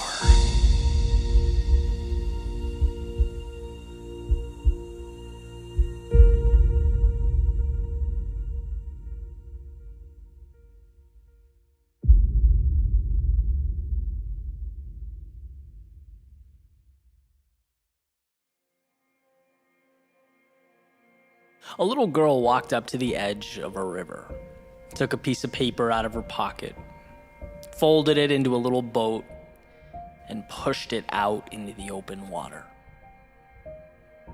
The little boat made its way with the current, kind of unsure where it would take him or what it would ultimately mean. And for days, he felt helpless, lost. Until one day, a storm pushed him to the edge of the riverbank. A man picked up the little boat and began examining it. "Is this my home?" asked the little boat. "Well, wouldn't you be the only one who knows the answer to that?" the man asked. "I suppose so," said the boat. It doesn't feel like home." So the man nodded, started to put the boat back in the water, before the little boat cried out, "Wait, I don't want to go back in the water. I'm scared, I'm lost, I'm alone." The man, with a reassuring smile, pushed the boat back out into the water and said, "Look, I've felt how you feel, and I've been where you are. I know what it's like to not know where home is, but the only way to find it is to carry on. That water is your path, and little boat, you're not alone." So the little boat kind of gathers himself, starts making his way down the river. A few more hours go by. Suddenly he runs into some plants that are popping out over the surface of the water. Realizes pretty quickly he's stuck, he can't move. The panic starts to set in, he's freaking out. He's thinking, now I'm never going to find home, right? All these terrible thoughts start going through his mind. He's screaming for help. But then he sees a mom with her son over on the shore. The child points to the little boat, says, "Mom, look, another one's stuck. We need to help it." The mom says, "No, this one will break free too, just like the last one did. Give it some time." The little boat hears them and starts thinking, wait, someone else got out of this situation? The thought never really crossed his mind that it was possible. So he takes a breath, starts rocking from side to side, building momentum. A few seconds later, the plant's grip starts to lessen. He nudges his way to the front of the brush, and sure enough, slips back into the flow of the stream. The little boy points, says, "Mom, look, the little boat got out." She says, "He sure did, baby. He just had to realize that he could. So the boat, again, collects himself, keeps making his way down the river, proud now, right? Feeling accomplished, growing into a paper boat of his own making. When sure enough, that wind shifted direction. Suddenly, he's not able to go where he wants to go, starts drifting towards the muddy riverbank. How could this be happening again, he thinks to himself. But see, that little boat had started to learn a thing or two about life. That it wasn't all smooth sailing, that it would present its obstacles. But that contained within that little paper sea vessel was far more power than he knew. So he unfastened the excess paper on the back and the sides of the boat and created a little sail, and at first nothing happened. He waited. Knowing that this was it, this was make or break for him, he adjusted one more time. He could see the shore, feet from where he was. And then suddenly he felt himself turn. The boat started making its way back downstream. Against all odds, he had managed to get back on track. And he was so excited about this that he didn't even notice the water had cleared out and led him to this giant opening. It took him a second to adjust, but when he did, he saw boats of all shapes and sizes, from paper to the largest boats he'd ever seen. So he went up to the first one he saw, a little red and white canoe drifting around. He said, "I can't even believe this. You have no idea what I went through to get here. I almost landed in the wrong place. Then I got stuck in some brush. I thought it was over for me. Then to top it all off, I started drifting towards the muddy riverbank, and I barely adjusted course. I'm talking seconds." The red and white canoe smiles and says, "Well, so did I." And that's just it. That's the magic of this place. You can't even get here until you learn that the wrong stops are inevitable, but that they don't define you, that you have the strength to keep searching, until you learn that you have the ability to get yourself unstuck, that life's setbacks aren't forever, and that you can find a way, until you learn that some things you can't control, but how powerful are the ones you can.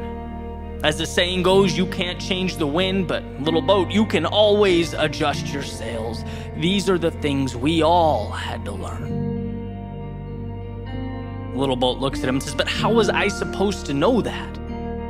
That I wasn't the only one?" Well, that's the thing. You don't really find out until you arrive. I guess it's just one of those funny aspects of life. "Well, I'm going to tell the world," said the little boat, "that no one is alone. That we all get off at the wrong stops. That we all get stuck. That we all have to adjust course, but the trick is to keep sailing downriver, no matter what. Keep sailing downriver. I'm going to tell everyone that they are not alone." "That's a brilliant idea," said the red and white canoe. "Now come on, I'll show you around. You're gonna really like this place."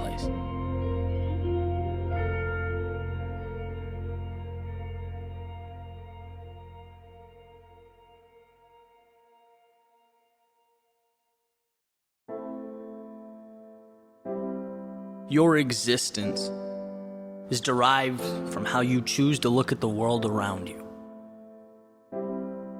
Your outlook is either creating you or destroying you.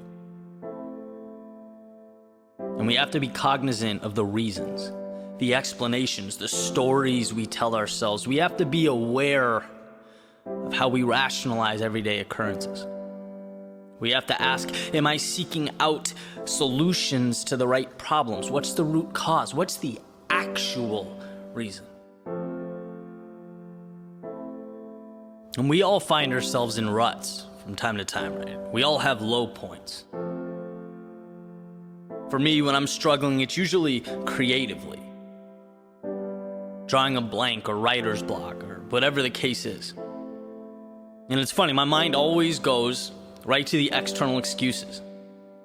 Instinctually, I start to think, well, maybe I don't have the right technology, maybe I'm not in the right place, maybe the right circumstances aren't occurring.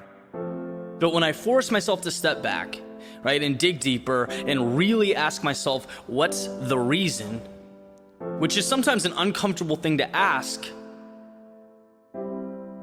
I always come to the same conclusion. It's not the camera in my hands or the recording software or the mic. It's simply the temporary disappearance of self-belief. Temporarily, I forget that I can make magic, that I can change the world with what I have right now, and so can you. That is the actual reason, but I have to peel back the surface. Because the truth is, if you don't have a good story to tell, a $10,000 camera is not going to help you. You got to learn what captivates, what inspires, learn how to articulate your thoughts and ideas, learn how to bring what's in your mind to life. See, people want to put band-aids on bullet wounds, and that's not going to fix a thing.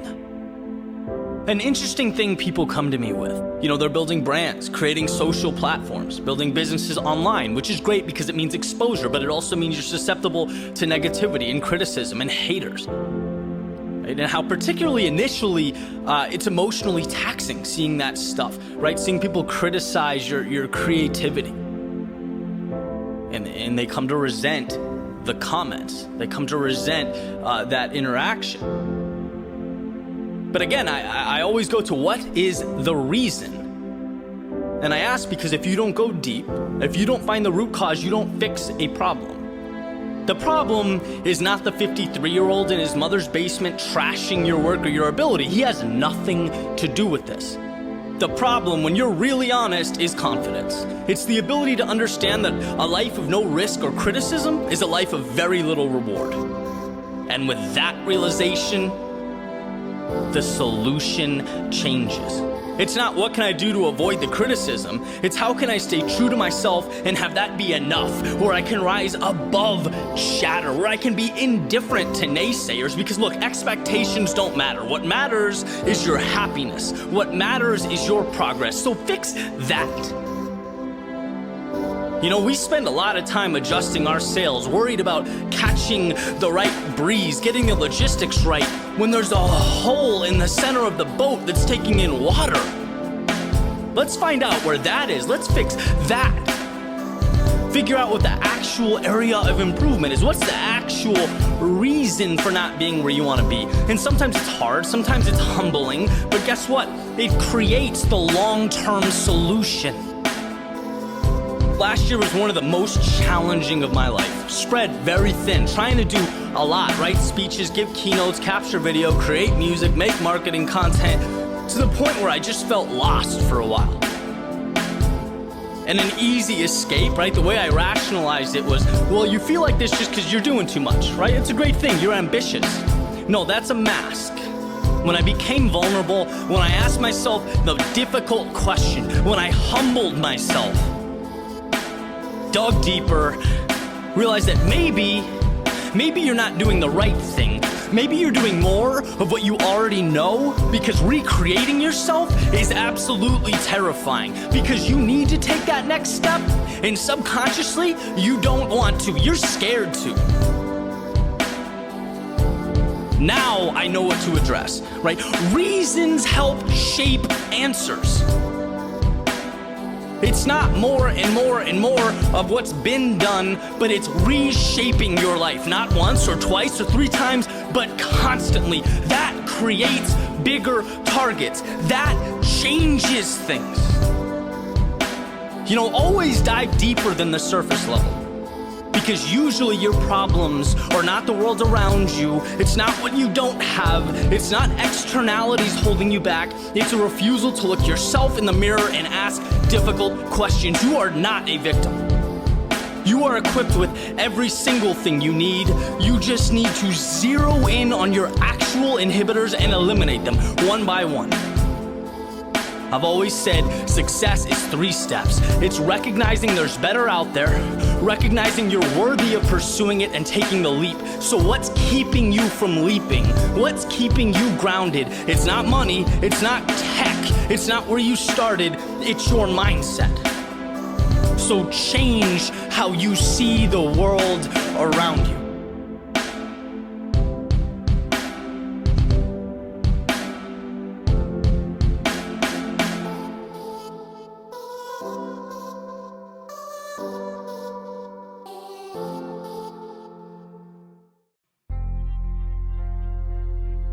was walking to my apartment last week, and I had a realization.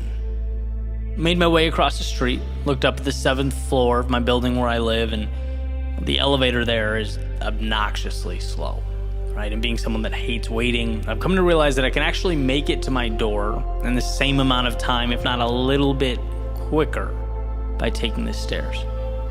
But that particular night, as I looked up, maybe because it was late and the stairway lights were more visible than I'd ever seen them, it felt for the first time like a big deal. It was the first time since I'd been there that I felt annoyed with having to climb those steps. It was the first time I'd ever really seen or examined or thought about the gap between where I start and where I finish every time I take those steps. Usually I just go, right? It's just one step at a time, no production. It's not a chore. It's how I get home. It's how I skip waiting 2 minutes for that elevator. 30 seconds up. Slips by in the blink of an eye. Sometimes things just come to you at the perfect time, right? I needed to be reminded of that at this point in my life. Some big projects coming up, and I'm making an effort to pivot, push harder than I've ever have, right? Things sometimes feel bigger than they really are, more complex than they need to be. And I believe this was life telling me the only way to lose is to be intimidated by the top of those stairs, by the road to be traveled. I've done things in my life that felt crazy or complex from the outside looking in. But every time I just kept going, focused on the task in front of me, the thing I need, sure enough, presents itself. It appears. It may be that simply going is the ultimate strength. That when you don't give yourself the opportunity to look up in awe or bow down to something's perceived stature, you outrun its grasp. When you stop looking up at the top flight and focus everything you have on the actual ascent, those demons, they don't get a seat at your table. They can only watch as you go. And I find it humorous that perhaps the greatest gift we possess is the ability to think, yet 99% of the time we don't get where we want to go. It's because, well, we've thought too much. It's amazing what we can do when we let go of the ifs and the maybes and the over-analysis. When we trust ourselves to adjust, to grow, to learn, break, and change the rules. And I would propose, when you feel like your feet are stuck to the ground, like you haven't moved in too long, like you're wondering what you've missed, perhaps it's worth examining whether you're spending far too much time looking up and not nearly enough moving forward. Whether you're staring in awe of something you've already climbed, you're rationalizing another route, taking yourself away from where you need to be simply because you forgot your power. The power to move, to go, to test, experiment, evolve. The ability to climb. Who cares how far or how much? Who cares what you don't have? You do have another step, another day, another choice. Don't think yourself out of a dream that can be made one step at a time. Don't let the lack of a finish line prevent you from moving towards it. See, some things require strategy, introspection, a map, a plan. And some require that we just shut off the internal dialogue and trust ourselves to go. So as we fly through this game of life, let's find the courage to control that which we can and let go of that which we can't. To see what we need and disregard what we don't. Let's remember that human beings are capable of the extraordinary. Things that the courageous never got the privilege of marveling over or bowing down to because they weren't on the outside looking in like everyone else. They weren't screaming about the odds. They were in the chaos, in the thick of war, building, moving, creating, apparently too ignorant to know that each swing of their hammer was building everyone else's impossible.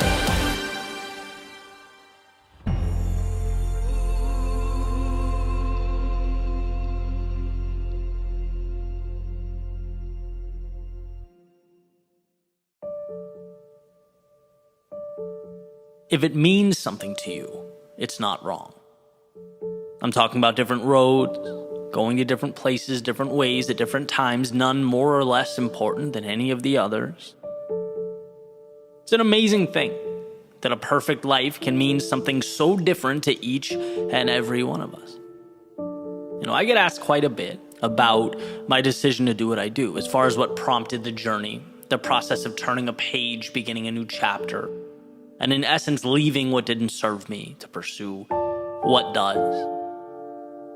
And what I realize is that a lot of these conversations are with people that have an outlook very similar to mine, right? We value a lot of the same things. But there's a distinction between what you see every day and what truly reflects reality, right? Is what's around you the only option? Is it the real deal, or is it a part of the puzzle, right? Like if you look at Twitter, for example, you have 20% of Americans supposedly use Twitter.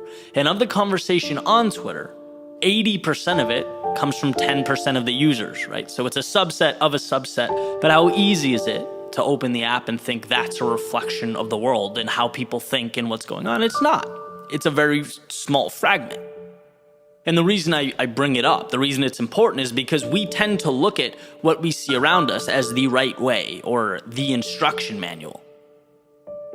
I've talked a lot about the corporate world like it was essentially a prison for me, right? And in many ways, it was because of the way I think, how I get fulfillment, right? There was a predictability and a straightforwardness that just doesn't mesh with my personality, but that's me, right? And I had the realization the other day when I was on someone's podcast and they asked me, well, how come some people don't get it? How come some people don't understand the entrepreneurial spirit or that sort of adrenaline that comes with the high highs and the low lows?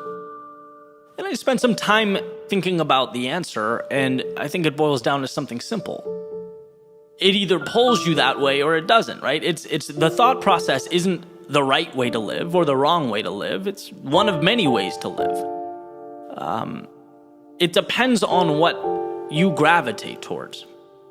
I like to reference one of my best friends, Chris, because we couldn't be more different, right? He has a 9-to-5. He loves the structure. He's immersed in it. And because of that, he's moved up the organization very quickly, comes home, spends time watching TV with his beautiful kids, cooks with his wife, sends the group chat shots of the, the smoked pork or whatever the hell he makes. He's in heaven. He loves his world. But then he looks at my world. He sees the unpredictability of my life, my choices, traveling, moving around all the time, the financial oscillation where it's like 1 month is great financially, the next it's underwhelming, it's up and it's down. And he goes, how do you live like that? And I could ask the same of him. Where's the rush? Where's the uncertainty? It's two very distinct ways of looking at the world, and I think that's incredible. But I also think it's easy to miss. Like Twitter, you sort of think what's around you, what you see is the real deal, is the path, is where you should be. And it's why a lot of people are concerned or question themselves. It's like there's this invisible metric, whatever side you fall on, there's a right way or a wrong way, and that's not true. There's your way. If it means something to you, it's right. And that's the standard, period. It's where you need to be, right? Who is anyone else to set those standards? No one knows you. And I think the question is twofold. One, have you taken the time in your busy life to identify what that is? Whatever it may be, have you thought about it? I'll never forget a friend asked me once, what my perfect day looked like. He asked me to describe it in detail. And I looked at him like a deer in headlights. I'm like, I don't know. I've never thought about that, right? He could tell me when he got up from when he went to bed what his perfect day was. He goes, well, how could you ever have one? By accident? Right? So do we take time to think about what matters? And number two, are you willing to drive towards whatever that is? Whether it's entrepreneurship or athletics, being a rock star in the corporate world, being a world-class painter, an amazing dad, some combination of some or none or all of these things, like what are you aiming for? But it's nice sometimes to get that reassurance that your path, regardless of how different or quote-unquote normal it is, if it's right for you, it's right. And that's something that no one can tell you. So much of life is a conversation with yourself. It really is. You have to give yourself permission to live. And I've spoken about it. I've spent a lot of years at that intersection of what I thought was right because others were doing it, and what truly made me happy. Waiting for the light to turn green before realizing that that moment doesn't come. You need to be the one to change it. Life is a beautiful experiment, but it is an experiment, which means you need to get to work. It's testing what you love, what you don't, where you want to be, where you have no interest in being, and embracing that, right? Discovering what you love, what's meaningful, and then trusting yourself to get there.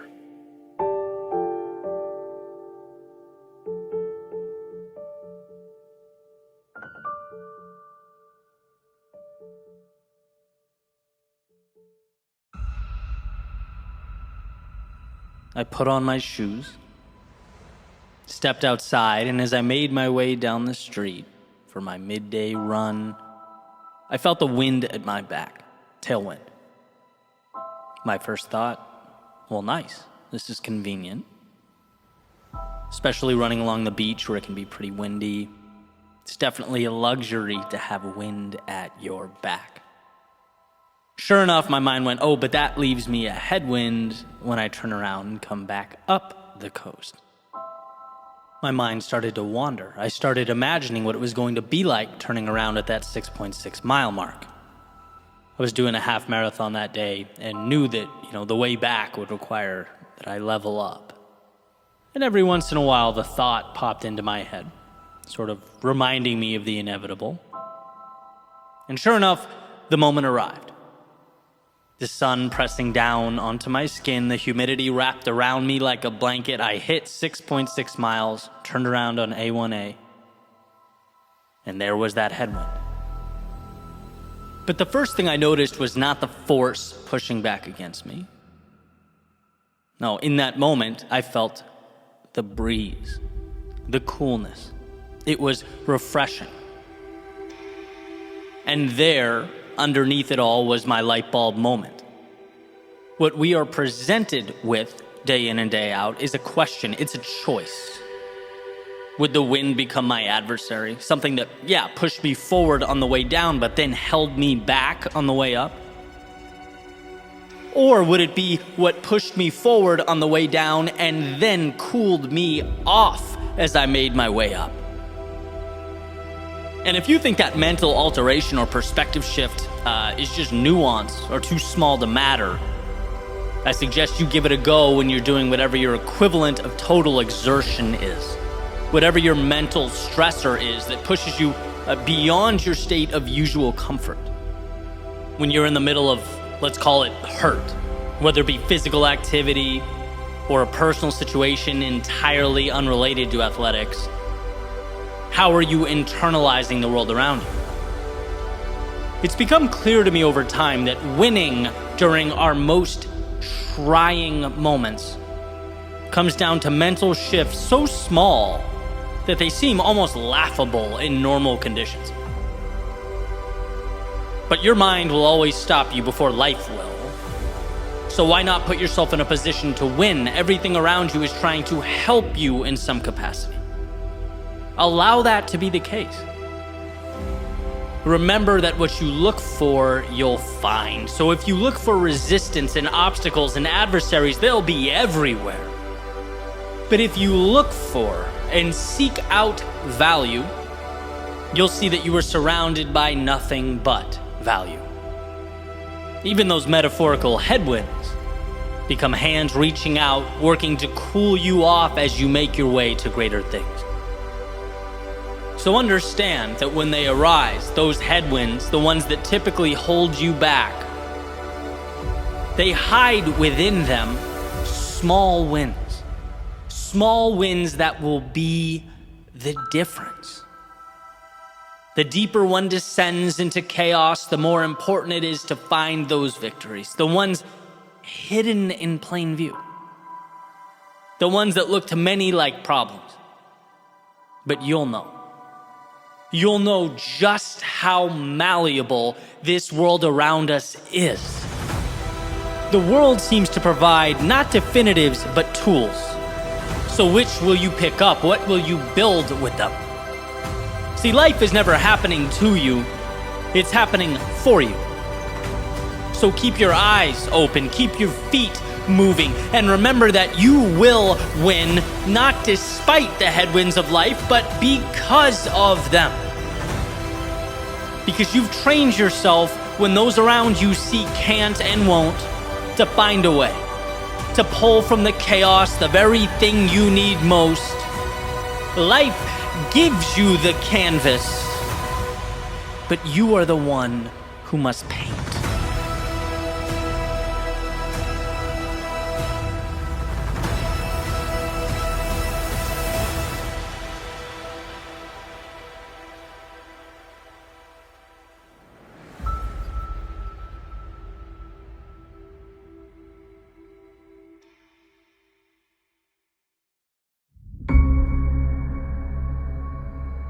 Life's best kept secret?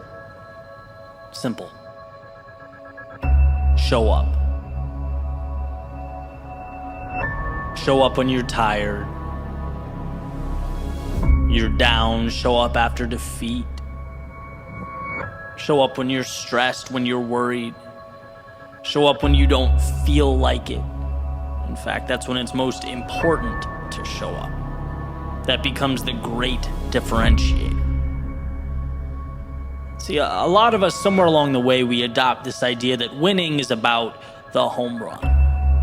It's stepping up to the plate and swinging so hard that the ball leaves the park and it never comes back to earth. And while, yeah, that's a fantastic sentiment. And if or when that happens, that's great. But sustained success isn't one monumental occurrence. It's little victories, consistently occurring over and over and over. Very small. In fact, to those walking by, they're probably too ordinary to be considered successful or acknowledged. They're too mundane. They're only victories because you decided they are. And when you think about it, the evidence is out there. Right? Successful teams don't build game plans around the Hail Mary with no time left on the clock. No, they show up every day and master the task in front of them. They compound the opportunity available on a daily basis because it's there, and that puts them in a position to execute. However the situation unfolds. They showed up when it quote-unquote didn't matter, and that of course means everything when it does matter. And something I remind myself every day, and something I think everyone should hear: those waiting for life to hand out miracles will always be left behind by those willing to, well, show up. When it's not fun, not sexy or exciting, days when you're tired, when you're weak, when you feel like the weight of the world is on your shoulders because, well, we all know that happens. We all know how easy it is for that to be the excuse or become the free pass, especially when you know in the back of your head this is practice, right? This is a rep. The world won't end if you sit this one out. But if you wouldn't sit out the real thing, the Super Bowl of your pursuit, then we have to understand the value of the mundane staircase leading to that event. Each seemingly insignificant step is your Super Bowl. It's not that it's close to the same, it has to be the same.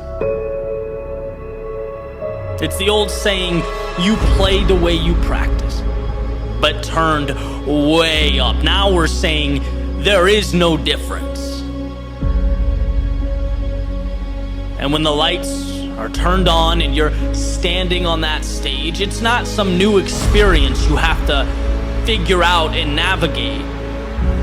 It's the continuation of that staircase, of the old, of the familiar. You showed up then, and you'll show up now. When you were unsure of yourself then, you didn't hide. You trusted yourself, and now that same trust stands by your side.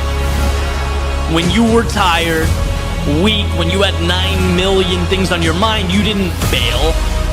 You blocked out the world and you found clarity, and now that same clarity simplifies what lays before you.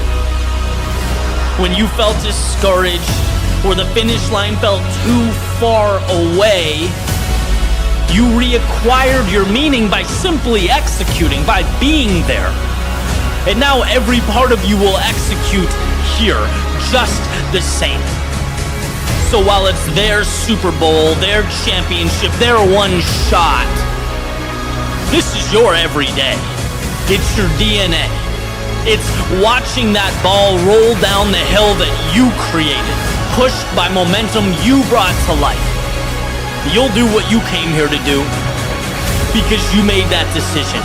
Every step along the way, every single day leading up to now.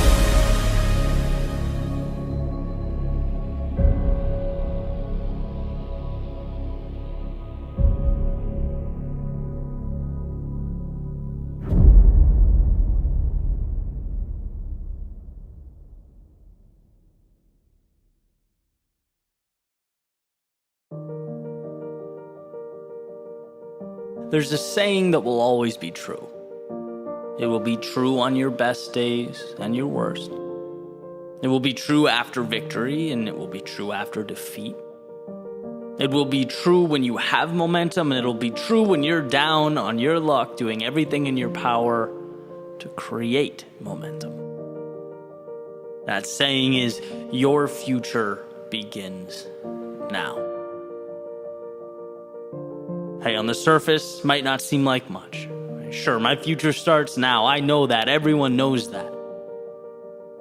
Well, if that's true, if everyone does in fact know that, why do we spend so much time stuck, reliving our past, unable to break free? Why do we remain terrified to change? Why do we feel such a connection to who we were, how others saw us? Why must we remain loyal to the character we've been playing in our mental autobiographies? See, here's the thing about the past and the future. One is fixed, can't be changed, and the other, well, it's waiting for you to tell it what it is. One is expired time, one is planned to be determined. And it's interesting how we continue to conflate the two. Epictetus has said that the more things we value outside of our control, the less control we have. Well, I'm going to be the messenger here, relaying the precious truth that yesterday is in fact out of our control. What can be controlled is where we go from here, the next step. Meaning today is not your failures, it's where you take those lessons. It's not your mistakes, but it's what the stronger you can now endure because of them.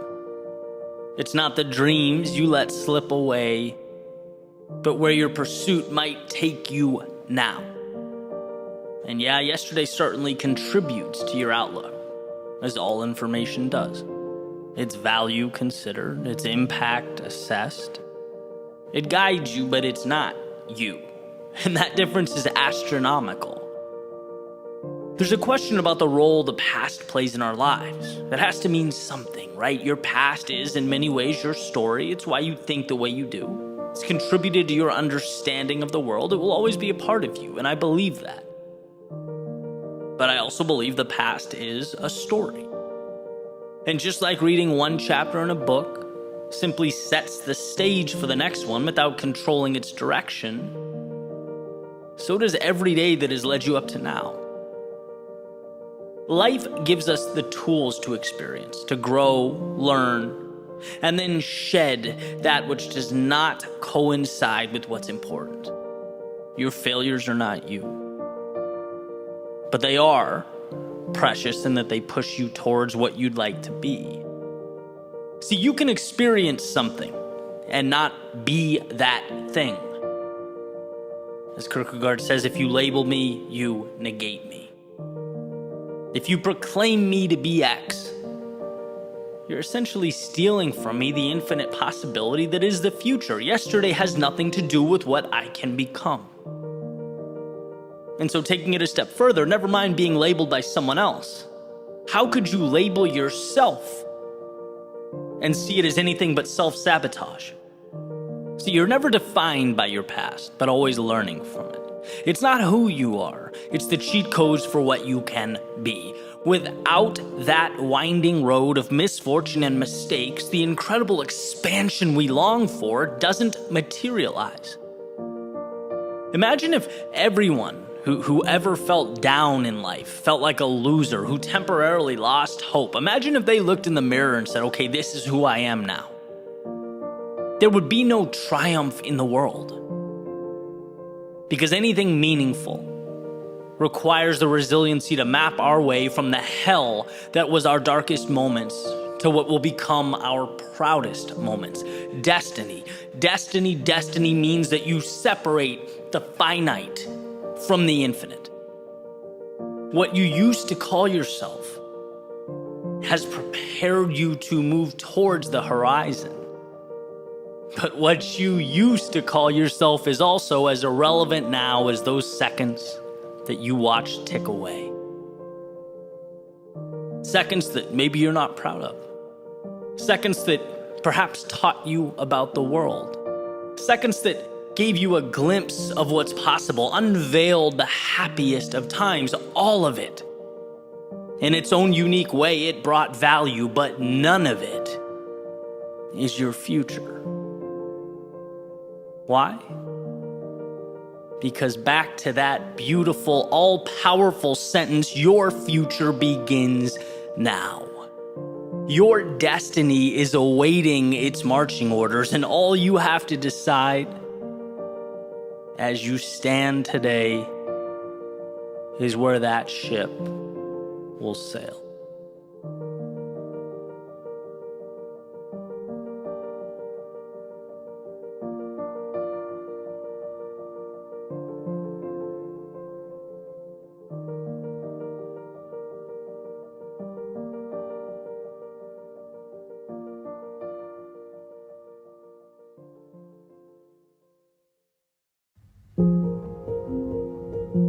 There are no wrong turns in life. What do I mean by this? Well, our problem is often not that a mistake was made, but rather we didn't see the value in that quote-unquote mistake. We stop, we lose faith, we question ourselves, even though we actually got what we needed. It was there, we just couldn't see it in the moment. And so the question is, why look for what you don't have? Why always be searching for the delta when every decision hands you something new, something powerful? Almost like we're walking on this path, and every time we do something, not necessarily the perfect thing or the thing we drew up, but something. As long as we do something, we get to put a brick down, another step to walk on in the path before us. We get to expand in some way. We're wiser, stronger, capable of more. And where sometimes we think we need to wait for that perfect brick, to take that perfect step. But if we can get beyond that and focus our attention on just getting more bricks out in front of us, we allow the answers to materialize. The question is, will you let them? You take this podcast, for example, right? Just to be where I'm at right now has been a roller coaster ride. Started out 5 days a week, wake up, write an episode at 5 a.m. for 100 episodes, and then I tried the weekly interview, and then it was a few days a week, and then back to 5 days, and then I realized I didn't even need to create new content. If I take the YouTube stuff and make that the podcast as well, I get 10 times the result. With less work. That's like a content creator's dream, and I can focus on making that one thing amazing. And so it's easy to look at the whole process and say, man, those 5 a.m.s were a mistake. They were a waste, right? That decision to interview once a week was a waste. All that fluctuation was a waste. That's not true. You don't realize how much you learn. I don't get where I am today without scrambling at 5 a.m. to create content that is not what it is now, right? Just like a year from now, I won't be where I am without the mistakes I make today. So the goal is not to be perfect. In fact, it can't be. It's to allow yourself to make those mistakes because they have the answers contained within them. And that's my point, is that, I've found the greatest outcomes are derived from not always trying to do the right thing, but rather promising yourself you'll do something. When you expect to look like a fool, you can then relish in all the wisdom that comes with it. Right? Those wrong turns, they'll always take you where you need to be if you don't abandon the journey. That's what it's about, sticking with it, not abandoning why you're there. There's a saying that really stuck with me, and it's that you are your own experiment. Meaning life isn't about getting it right. Life is about trying and pushing and adjusting and eliminating the things that aren't quite you until you're able to refine the world around you. And I make that distinction because getting it right implies that if the answer you're looking for or the answer you think you need doesn't fall right into your lap, then it's a loss, or you've done yourself a disservice. And it's like, no, the greatest things we create, the greatest things we become, they're all derived from embracing those wrong turns because they show us something new, a new route, a quicker way, maybe a scenic path. Maybe you pick things up along the way that redefine the context of the whole journey. Maybe you even find in your detour a destination better than the one you were headed towards. Right? So you cut ties with plan A. That's experimentation, that's growth, that's what you cannot be scared to do in life if you want to make an impact.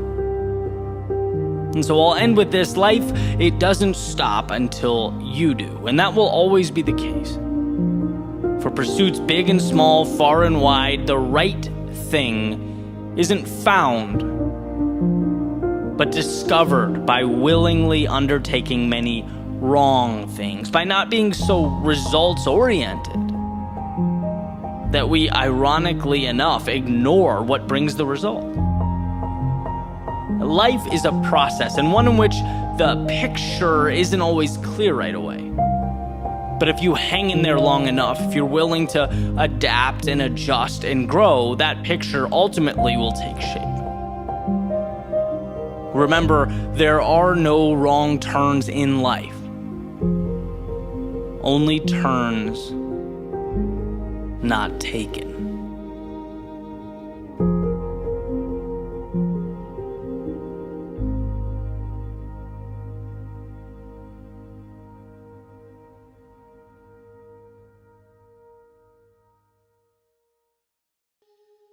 Come take a look through my telescope. It shows things as they really are. See that road that leads from the beach to downtown? That's where I walk so that I can clear my head. That road in its own unique way is symbolic of progress. It makes me feel good. See, most roads, they're for coming and going. They're of temporary use, but for me, this road here is a check against my ambition. It reminds me that not all roads need to move or change or transform us, and sometimes the path can be the destination. That's the sunset. Yeah, that's really something. That's my reminder that life is more than the role we play in the coordinates of our existence. It reminds me of the infinite. In a way, its magnificence is like watching the godlike characteristics we all possess exploding right in front of our eyes. It's leaving our physical restraints and entering the impossibles that dance around in our head. It's an invitation for a few minutes to step outside of myself and feel the splendor of my being. Yeah, that is the sunset. Oh, over there, that's a palm tree, but not just a palm tree. It's actually pretty incredible when you think about it. It's like a 20-foot billboard conveying to us the power associated with flexibility, of bending but not breaking, of adapting to life's mystery and unpredictability, not fighting against the wind, but seeking to understand it. And I could use more understanding in my life, particularly when it shakes my foundation. We probably all could. And I could go on and on, but I sense that it wouldn't quite get us where we need to go. Because for you, it's possible that that road, the one I walk down every day, isn't for contemplation. Maybe it represents a hiatus from your journey, from the fast-paced nature of the bustling city. Maybe for you, it's an opportunity to let silence speak. And maybe for you, that sunset isn't some metaphysical fireworks display. Maybe it's a reminder of how far you've come. Maybe it's a hand resting on your shoulder, explaining to you that you've come this far and going forward, well, you're gonna be just fine. And those palm trees, well, it's quite possible you don't think about them at all. Maybe it's equivalent to the God knows how many things I walk by every day without so much as a single thought. It sounds reasonable to me. Perhaps if our telescopes highlight anything, it's the enigma that is the phrase, as they really are. See, tilt your telescope up a little bit. See that over there? Yeah, that boat sailing off. What is that? That new shiny boat. Is that freedom?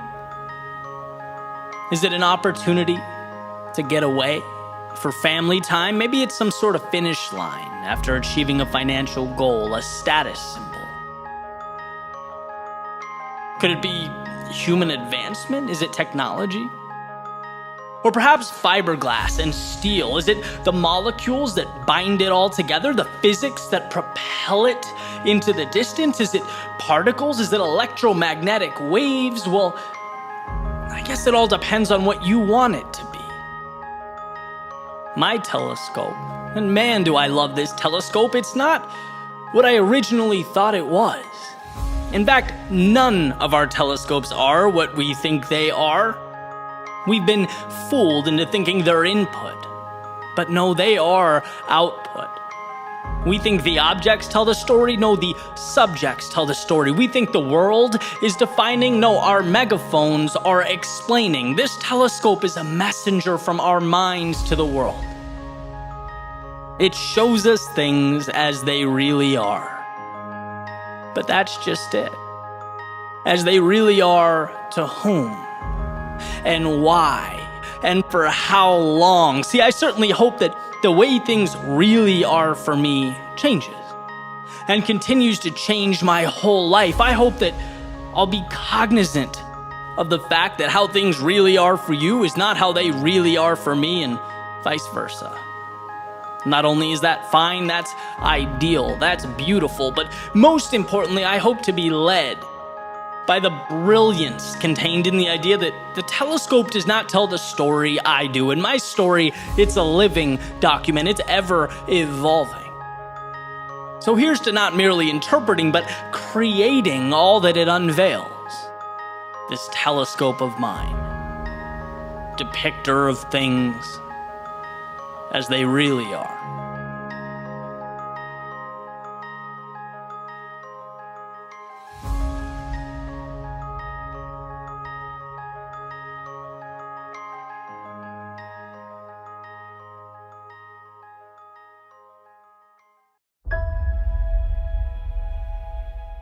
Hope. That bridge that connects the present to a more ideal world. The idea that no obstacle is too big to overcome, no situation too dire to emerge victorious, and that you are never confined to how things are. FDR has said, we have always held to hope. The belief, the conviction that there is a better life, a better world beyond the horizon. Why does this matter? Well, to put it simply, before one can leave the situation they are in, they have to believe there is another path worth taking. It's not always seeing, but trusting. It's a tale of two components. One, the belief that something better is out there. And two, the belief that you are strong enough to bridge that gap to create that world. So let's start with number one. There was a study done by Kurt Richter in the 1950s, and he used rats. And it was kind of a gruesome experiment, but definitely worth talking about because the takeaway is incredible, right? And I kind of cherry-picked the relevant parts of the experiment. Basically, he wanted to delve into the role that hope plays in our lives. And what he would do is he would drop rats into a jar of water and observe.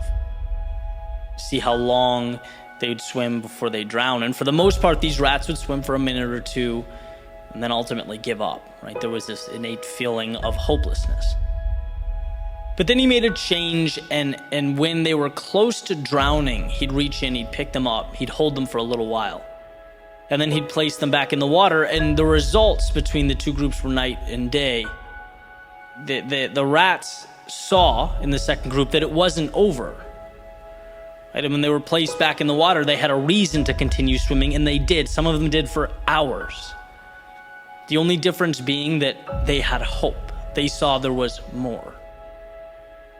And I don't think that's too different from us. The situation may be different, but the rules generally apply, right? So much of conceding or giving up in life, accepting an existence that falls short of our ideals, it's when we don't believe in something more. We stop swimming. We don't give ourselves a chance, right? So instead of creating bridges to walk on, we make walls that lock us in. Hope is knowing all pain, all discomfort is temporary. And the second component is belief in yourself. Belief in yourself to traverse that space between current and the ideal. It's self-empowerment. You can be the difference maker in your life and others. And it's funny, the other day after reading about the Richter experiment, I was sitting at a friend's house with my laptop, kind of trying to figure out what to make of it, right? Because the idea of hope I knew was powerful, and then I wanted to share that story. I wanted to write something that would highlight its value, but it seemed kind of unfinished or simply part of an explanation. I'm sitting there thinking about it, and I hear this loud bang over and over again, and I get up and I run to the back of the house, right, to make sure everything's fine, see what's going on. And my friend's standing there with goggles on, this grin on his face and a sledgehammer, and a huge hole in the wall in front of him. And I'm like, dude, what are you doing? You just knocked your wall down. And he goes, yeah, I wanted to make another closet.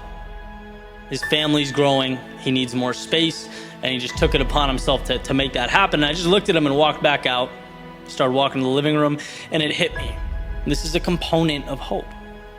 Seeing what's not there and doing something about it, right? If the swimming experiment is step one, this has to be step two, in real time. Step one, believing, seeing something more. Step two, taking action to change it now, buying into the fact that you have the power to change your own world. And it's funny because any house or room I've ever lived in, my thoughts always, you look around and this is it, right? This is the situation. This is what's being given to me. How do I make the most of it? How do I play within these parameters? Not, okay, this is fine, but it could be better, by smashing down the wall in the back over there, creating something new. And, obviously the message here isn't about home maintenance, right? This is about taking a sledgehammer to the places in your life in which you are not content, so that you can build in its place something that matters. You look around to your left, to your right, and you're unhappy. That's not the end of the story. That's the beginning of the story. That's where the wheels hit the road. In other words, it's looking at life with the lens, with the freedom of knowing things don't have to be what they are. They don't have to stay the same until the universe changes them. No, they can be what you make them. And what life teaches us again and again is that walls can be stepped over. No's can become yeses. Impossibles can become commonplace. But first, there must be hope. There must be an understanding that your world is a 10,000-foot view of all the little stories you tell yourself and the narratives you believe. See, every day when you wake up and take your first steps, breathe your first breaths, know that nothing simply is. No, it is simply chosen and can be remade. That's what makes life such a beautiful thing. It's flexibility. It's promise to provide what has been relentlessly sought out. So remember, it's when you can't find your answer, when the odds look grim, when the rest of the world tells you no, that you most need hope. Hope, the power, the strength to look within yourself and remember that one, life can change, and two, you can change it. Armed with this understanding, nothing is impossible. When others fail to see the answer, the light in themselves, in the situation, you become the reminder that light is internally manufactured. We aren't given answers so that we may believe them. We are given the opportunity to believe, and thus we create that ending we hope to pursue. And without this, life is nothing more than a permanent status quo. It's holding our hands to the sky and receiving what life chooses to provide. But that's not why you're here. It's not why you woke up today. Not to accept, but to create. To find hope in the tragedy and the hardship, and to find within yourself the strength to move forward with whatever you decide comes next.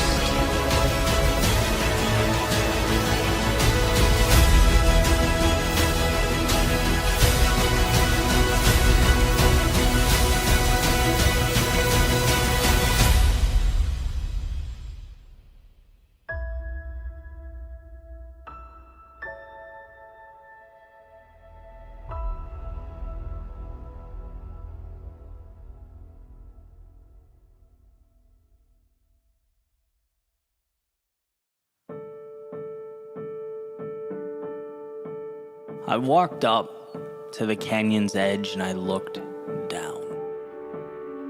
I remember thinking, this is my moment. I took a breath, I stepped back, and I screamed.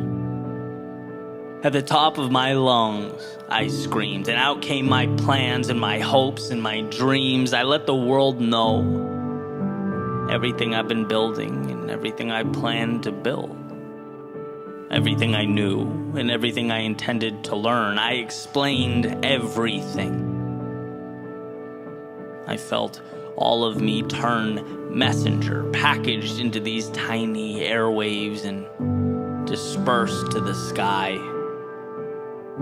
echoing one more time as they left, as if for approval. And then nothing. No problem. I thought I'll just wait. But the second hand kept ticking and still nothing.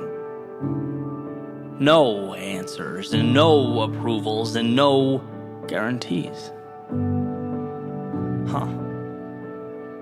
What was left to do but stand up and scream again? And I did, and all I got was my own voice pushing through the canyon. Did I say the right thing? Did I make the right plan? Can you be right and alone at the same time? I don't know. I'll wait. Because surely someone cares. Someone has to care. Don't people care? At that moment, a tear rolled down my cheek as I sighed, sat down, exhausted, tired of screaming and not being heard, tired of swinging and missing, tired of every attempt being the one that might change everything. I was tired of it all. Forget it. Time to go somewhere else. I wasn't sure where, but let's face it, it doesn't really matter when the only way to go is up. So I turned around and took my first few steps. Defeated, eyes down at my feet as they marched me away unceremoniously. But then I heard it. Something in front of me. immediately lifted my gaze from my shoes and stopped dead in my tracks. I couldn't believe what I saw. A sea of people standing there.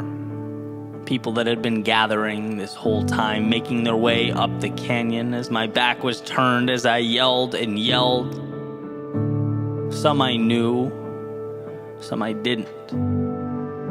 Some who cared so much that my pain was essentially their pain. Some I've helped along the way, and some who have helped me.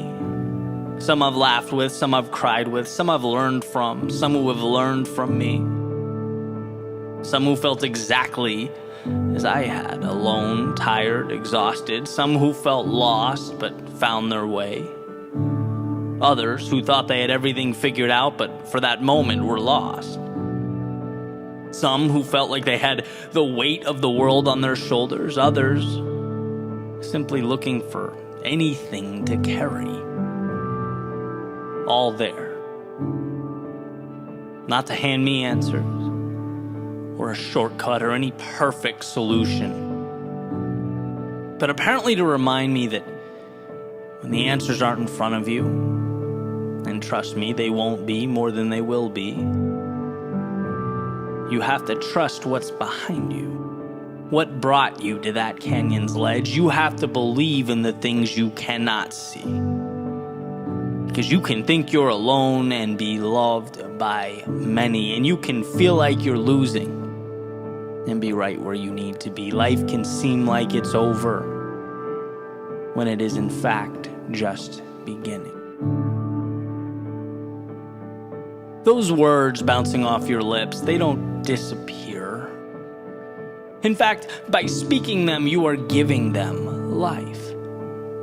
They become as real as the hand in front of your face, and it's up to you to never let that blank space make you think otherwise. To never let what you don't have minimize or mitigate what you do.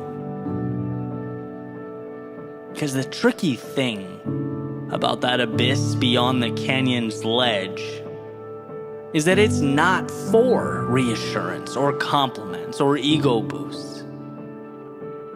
No, it's the real deal. It's for carving away at who you might be, and that's never going to be easy. In fact, it's always going to make you ask yourself the tough questions. And the hardest part is that we'll often leave you alone to answer them. But alone for the moment, not for the journey. The echo through the canyons highlights the power of what you have to say, and the river down below emphasizes how high you've already climbed, and those people behind you, they are your strength.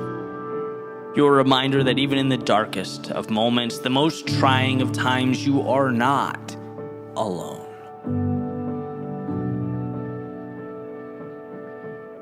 Let those dreams leave your lips and fly off into that abyss. Because as hard as it may be to understand in the moment, they are in fact making their way back to you.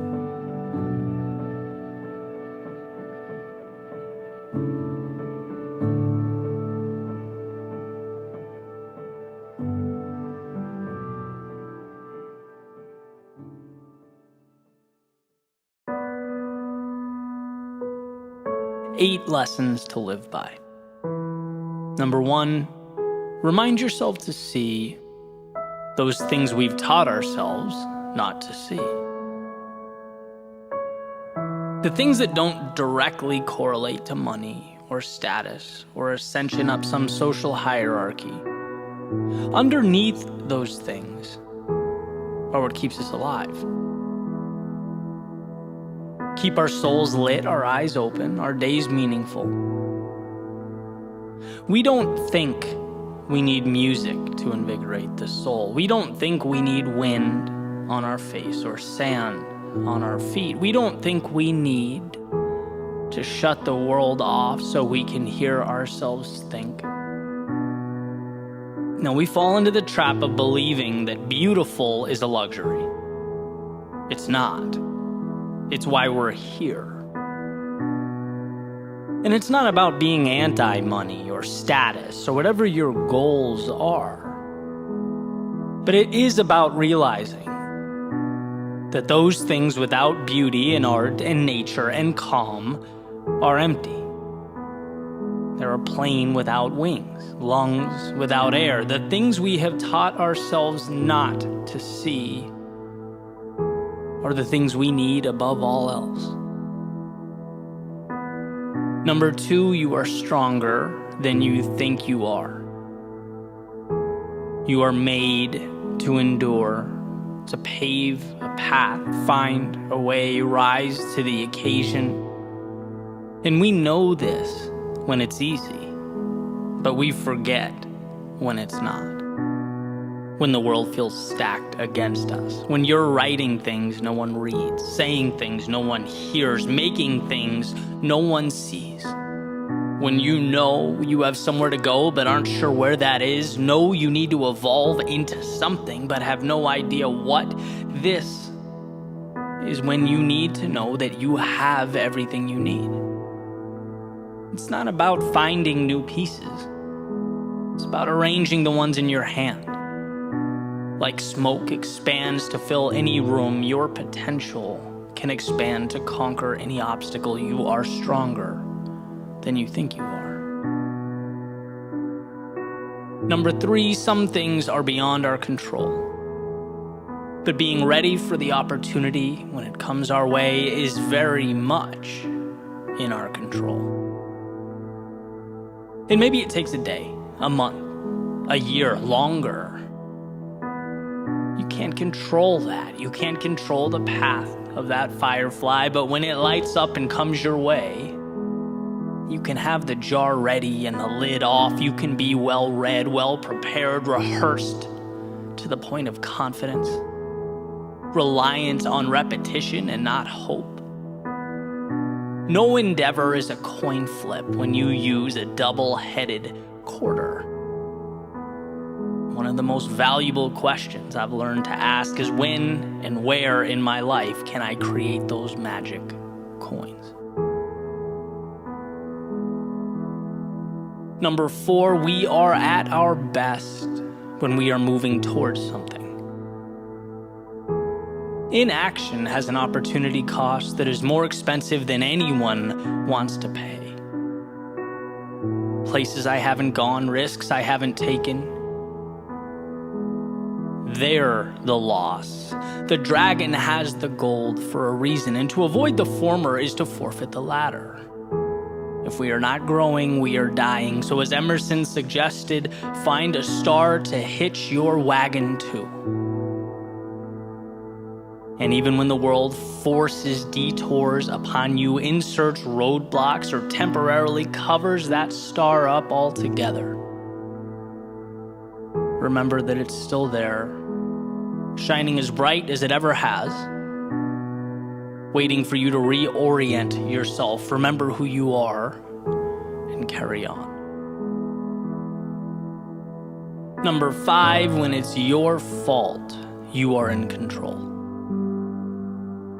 I used to hide behind the notion that bad grades were because of a bad teacher, that missing the promotion was because of the boss, that an inability to influence was because the world didn't understand. And to whatever degree these things may be true, we win when we dial them back to 0. If your bad grades are completely your fault, you'll better prepare. If your lack of promotion falls entirely on your shoulders, you'll find ways to add more value.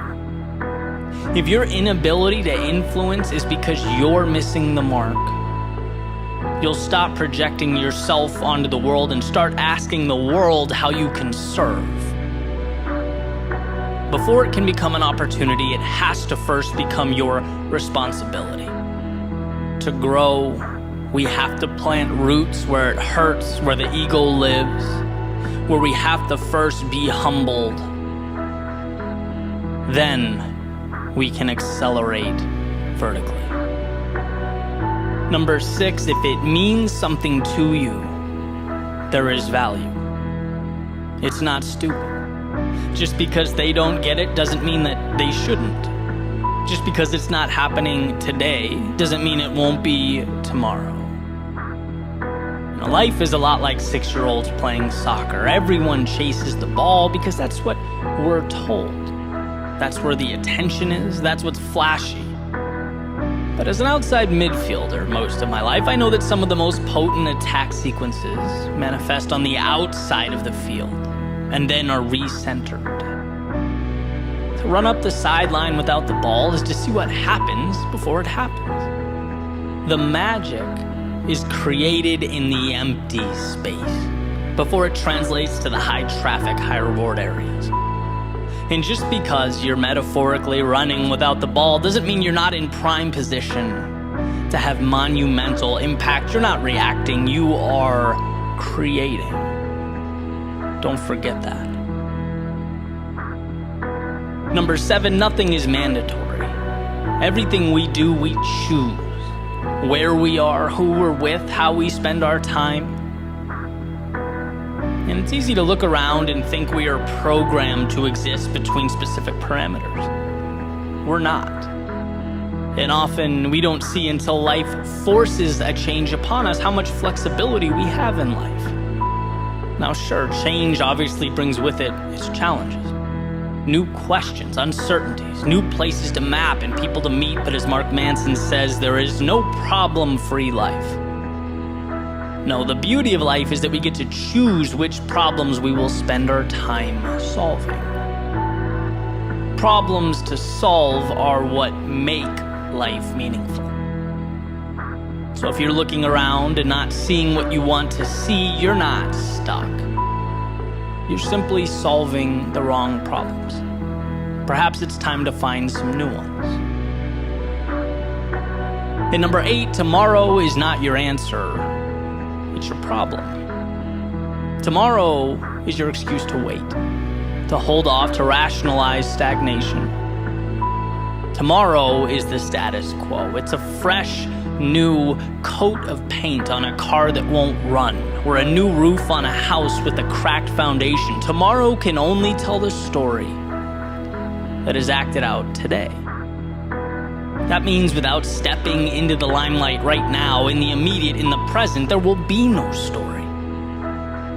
Because stories aren't made tomorrow, they're made now. So let's stop expecting the messenger to be the author. And let's take fate into our own hands, write our own headlines, during the only moment we'll ever have, the present one. So let the rest of the world dance around tomorrow. That's not where your mind should be. You should be working on the melody of today.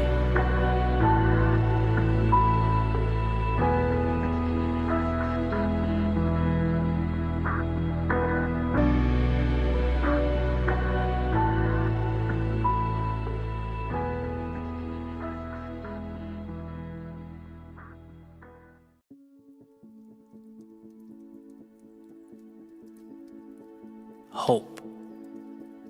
Such a beautiful thing. I love that we want more. I love that we're able to look around and see the opportunity and the possibility. I love that we know we can pick up a pen and change the script, rewrite the ending. That's why the new year is so powerful. Because with it comes hope. It forces us to sit down and think, reflect on the delta between how we're living and how we could be living. And anything that sparks a light in us is worthy of our attention, but also worth examining. Because here's what I want. I want those resolutions and those plans to materialize. I want the new you to start its incredible evolution. I want the journey to begin. But I also want you to understand why we so often miss the mark with this vision for tomorrow. Because the truth is, you will wake up January 1st and everything will, for a moment in time, feel new. As we turn the page, we are refreshed and invigorated. But new has a short lifespan. New eventually gives way to the same realities we've dealt with in the last chapter, the same struggles, the same obstacle. So no, the answer to change is not novelty, it can't be. Let's not latch on to something that will slip through our fingers like grains of sand on the beach. Let's change the way we look at sustainability. Let's take the complex and make it bite-sized. See, there's nothing more discouraging than wanting the moon and realizing every day that although you're climbing and climbing continuously, you have no moon to show for your work, for your ascent. That mentality takes your progress and dresses it up as a loss. It disguises your gain as not good enough. In fact, it makes it easy, when life starts suggesting other plans, pointing to old routines, to wave goodbye to that moon and jump right back into the chapter you thought you left. To truly change is not to focus on the outcome, but rather on the little steps that make the outcome possible. Your New Year's resolution is not to be the fittest guy or girl at the gym. It's to say yes to the physical activity every day. When you don't want to and when you do, when you're busy and when you're not. It's saying yes every time you're called to duty. Because looking like a model next week is impossible. But saying yes when the world is begging you to say no, now that's doable. Resolutions fail because we resolve to be the hero but omit the hero's journey. Wanting more is beautiful. Thinking bigger is incredible. But this year, let's remember that those who obtain big things don't think of them as big things, but as little consistent commitments, as showing up and saying yes. Look, life will never change just because the calendar flipped. No, life is going to change because with the refresh button came the yes. The yes every day to one or two small things. And while most drop out, while most eye the discrepancy between where they are and the goal, you'll move forward knowing that the only goal is to not quit. As Eckhart Tolle says, do not be concerned with the fruit of your action, just give attention to the action itself. The fruit will come of its own accord. So no, I don't believe in the new year, new you. But I do believe that if you're serious about change, the current you already has everything it needs. It's just waiting on you to look at the little things differently. To realize that when you're always focused on the finish line, it can do more harm than good. And your results, they will come. But not because you said yes to the finish line. No, it will come because you said yes consistently to each step that brought you there. And that's what's been missing. That's what matters. And that's why this year, this new year, will be the gateway to something spectacular.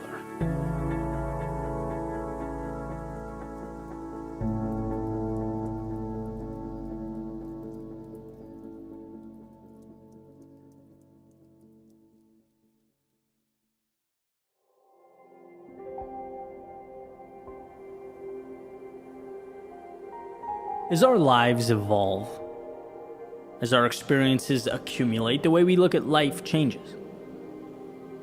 That's part of getting older and seeing the world, and so long as you allow your ideas and perceptions to be malleable, as long as you're looking to grow, you most definitely will. And for me, one area that has truly transformed is my relationship with luck. what it means, how it's relevant, and most importantly, what do I do about it? I created a little book of anecdotes last year, and one section was called The Luck Manufacturer. And it says, commitment, her hammer; resiliency, her nail. She manufactured luck every single day. Before most awoke and long after they were asleep, she tirelessly sketched and built and created until at last she was done. Taking a step back, she stared in awe of the luck she constructed and knew it would change her life. And the takeaway of this passage is luck is made, not given. And as I was making my way through these little chapters in the book again, I stopped and thought, well, wait. It's an important idea, one I believe in. It's not wrong, but also it's kind of half the story. There's a lot missing there. What I had done was essentially paint something black and white when there's a ton of gray area. No sane person completely discounts the role of luck in our lives. It plays a role, a very significant role. The question, again, is why does this matter? Well, because maybe we don't make luck like a carpenter in his shop, but catch it like a fisherman at sea. Because standing on the deck of the boat, he can't control the fish that swim into the net, but he most certainly is responsible for finding a location with good odds, for being consistent in his attempts, for mastering the craft and improving the skills. You can't control external factors, the weather, the storms, the tide, the location of the fish on that particular day, but you can control you, and that is your power. And I think the progress I've made is understanding the danger with looking at luck is something that is entirely self-made, and thinking that if you do X, you will be rewarded Y, because that's how it works. I put in the work, there's going to be an outcome. I take the boat out, I'll be having fish for dinner. But that's tricky, right? Thinking something is owed to you in any capacity, it breeds resentment. Because for whatever reason, when it's not provided, life suddenly seems unfair. It creates a scarcity mindset. And to truly progress is to endure that balancing act of what we can control in one hand and what we can't in the other. That quote, you can't control the wind, but you were given the power to adjust your sails accordingly. And for those who hang in there and adapt long enough, well, it seems as though luck tends to find them at some point. And this occurrence it seems to unveil itself in a million different ways, example after example everywhere you look, right? Yesterday I was reading John Adams' biography. Those of you who like history will enjoy this, kind of making my way through the American presidents. And just started, John Adams being one of the greatest minds behind America's founding. And, what's obvious, as I'm sure you'll all remember from history class, is the extent to which the French helped bring America to victory. I mean, without the French, most historians say that the war doesn't end the way it did. And you'll see my point here in a second, I promise. This won't be American History 101, but the idea is it's very easy to take this info in, to be an observer from the outside looking in and say, the Americans were lucky. They were lucky to have French support, to have been supplied much-needed resources. They were lucky that the French fleet arrived from the West Indies to Yorktown, Virginia, just in time to block the British in and ensure their surrender. I'd say there's certainly some luck there. But isn't that half the story? Right? How about the courage it took the founding fathers, with everything to lose, with death assured if they failed, to stand up to a king? Or colonists with no military experience to go toe-to-toe with the most powerful military in the world, to adapt and utilize the minimal resources they had, to think enough of their pursuit to travel to France to request support. to scrap together a win in Saratoga to be considered just legitimate enough to obtain some international recognition. So the idea is yes, they were lucky. But without those things, the action and persistence and self-belief and the tenacity with which they moved into that great unknown, there is no luck to be had. It's true then, it's true now. The effort never guarantees success, but the lack of it guarantees failure. You can't ensure that those fishing nets will be full after your expedition, but keeping the ship in the harbor ensures those nets will be empty. I guess that's why that period of American history is so moving to me. It's people who gave everything for an outcome that was anything but guaranteed. Planting a seed and hoping that years later others could eat the fruit. There's a pretty cool part. He's writing a letter to his wife, and he says, I must study politics and war, that our sons may have the liberty to study math and philosophy. Our sons ought to study math and philosophy, and geography, natural history, naval architecture, navigation, commerce, agriculture, in order to give their children a right to study painting, poetry, music, architecture, etc., etc. Is any of that guaranteed? Absolutely not, but nothing is. It's why progress and courage are so inseparable. Because there will be times in our lives when we fall short, when the pursuit feels in vain, when the odds are small. And yes, you have the option to look at the road in front of you and see all that you don't have, how ill-equipped, how ill-prepared, how not ready for what's to come. But you also have the option to start moving, creating, believing, preparing your net, building yourself up. Because when luck presents itself, you'll be as ready as you can possibly be. And if you swing and miss, not personalize the result, but adjust the pieces and be ready for the next time. So no, going back to that luck manufacturer, we don't create luck. But we do have the power and the ability to create ourselves.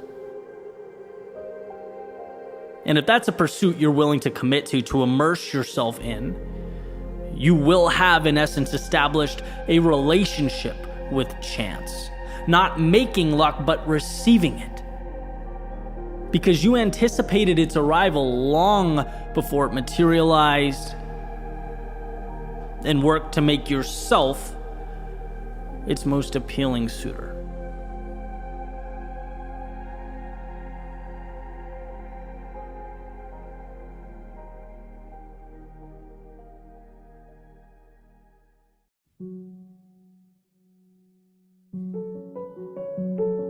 One of my favorite quotes is by Oscar Wilde. He says that an idea that is not dangerous is unworthy of being called an idea at all. How perfect. Ideas should invigorate your soul. They should excite, propel you. But there's a critical distinction, in my view, a fine line between ideas and identity.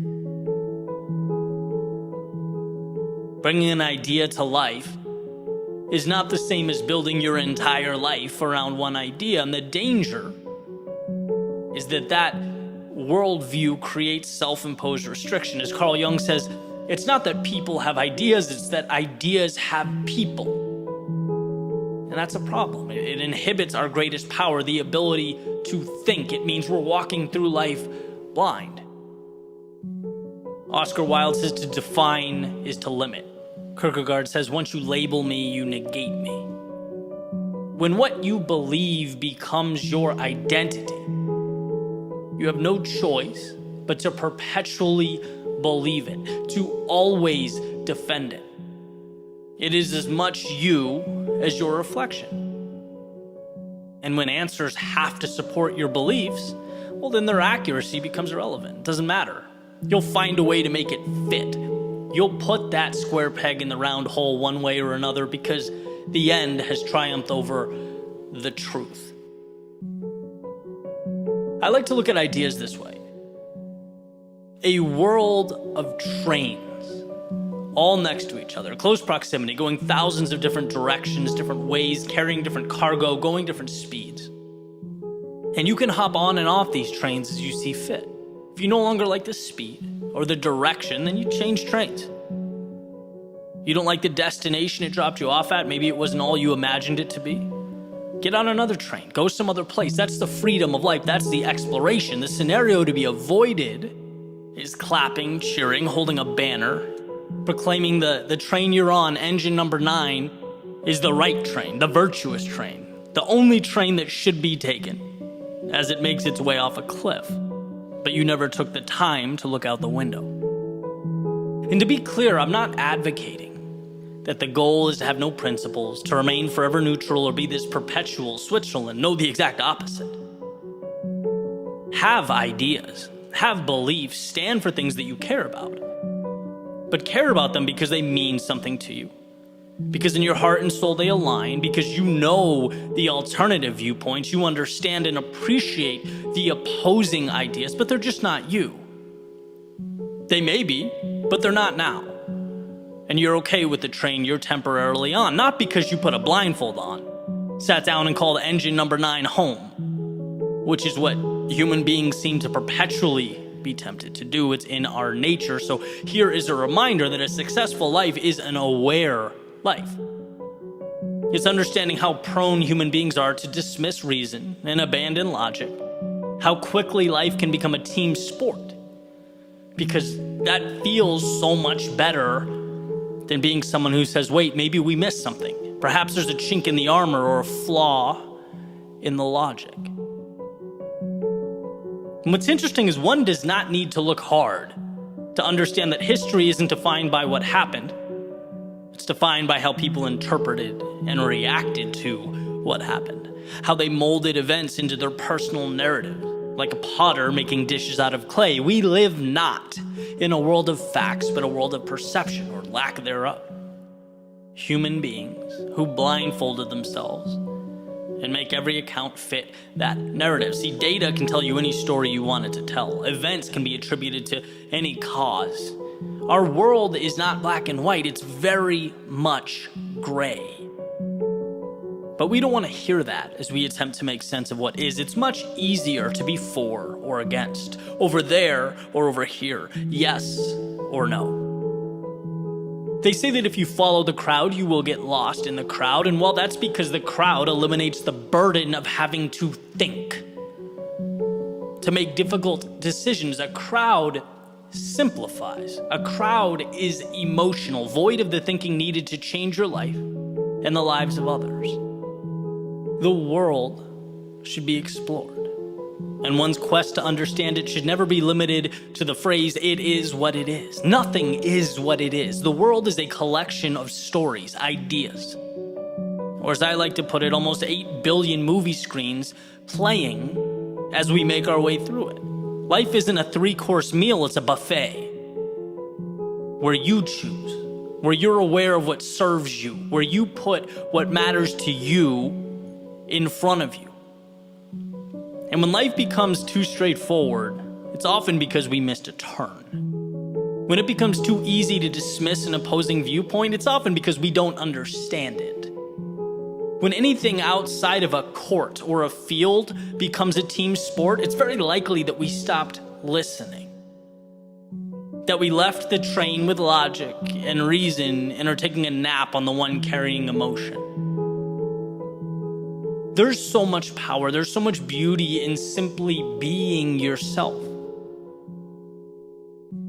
But permit yourself to understand who you are. Allow yourself to step outside of the box and access the gray area where life is better understood. Have your beliefs. Have the courage of your convictions. Seek out what truly matters in life. But don't ever let those ideas have you.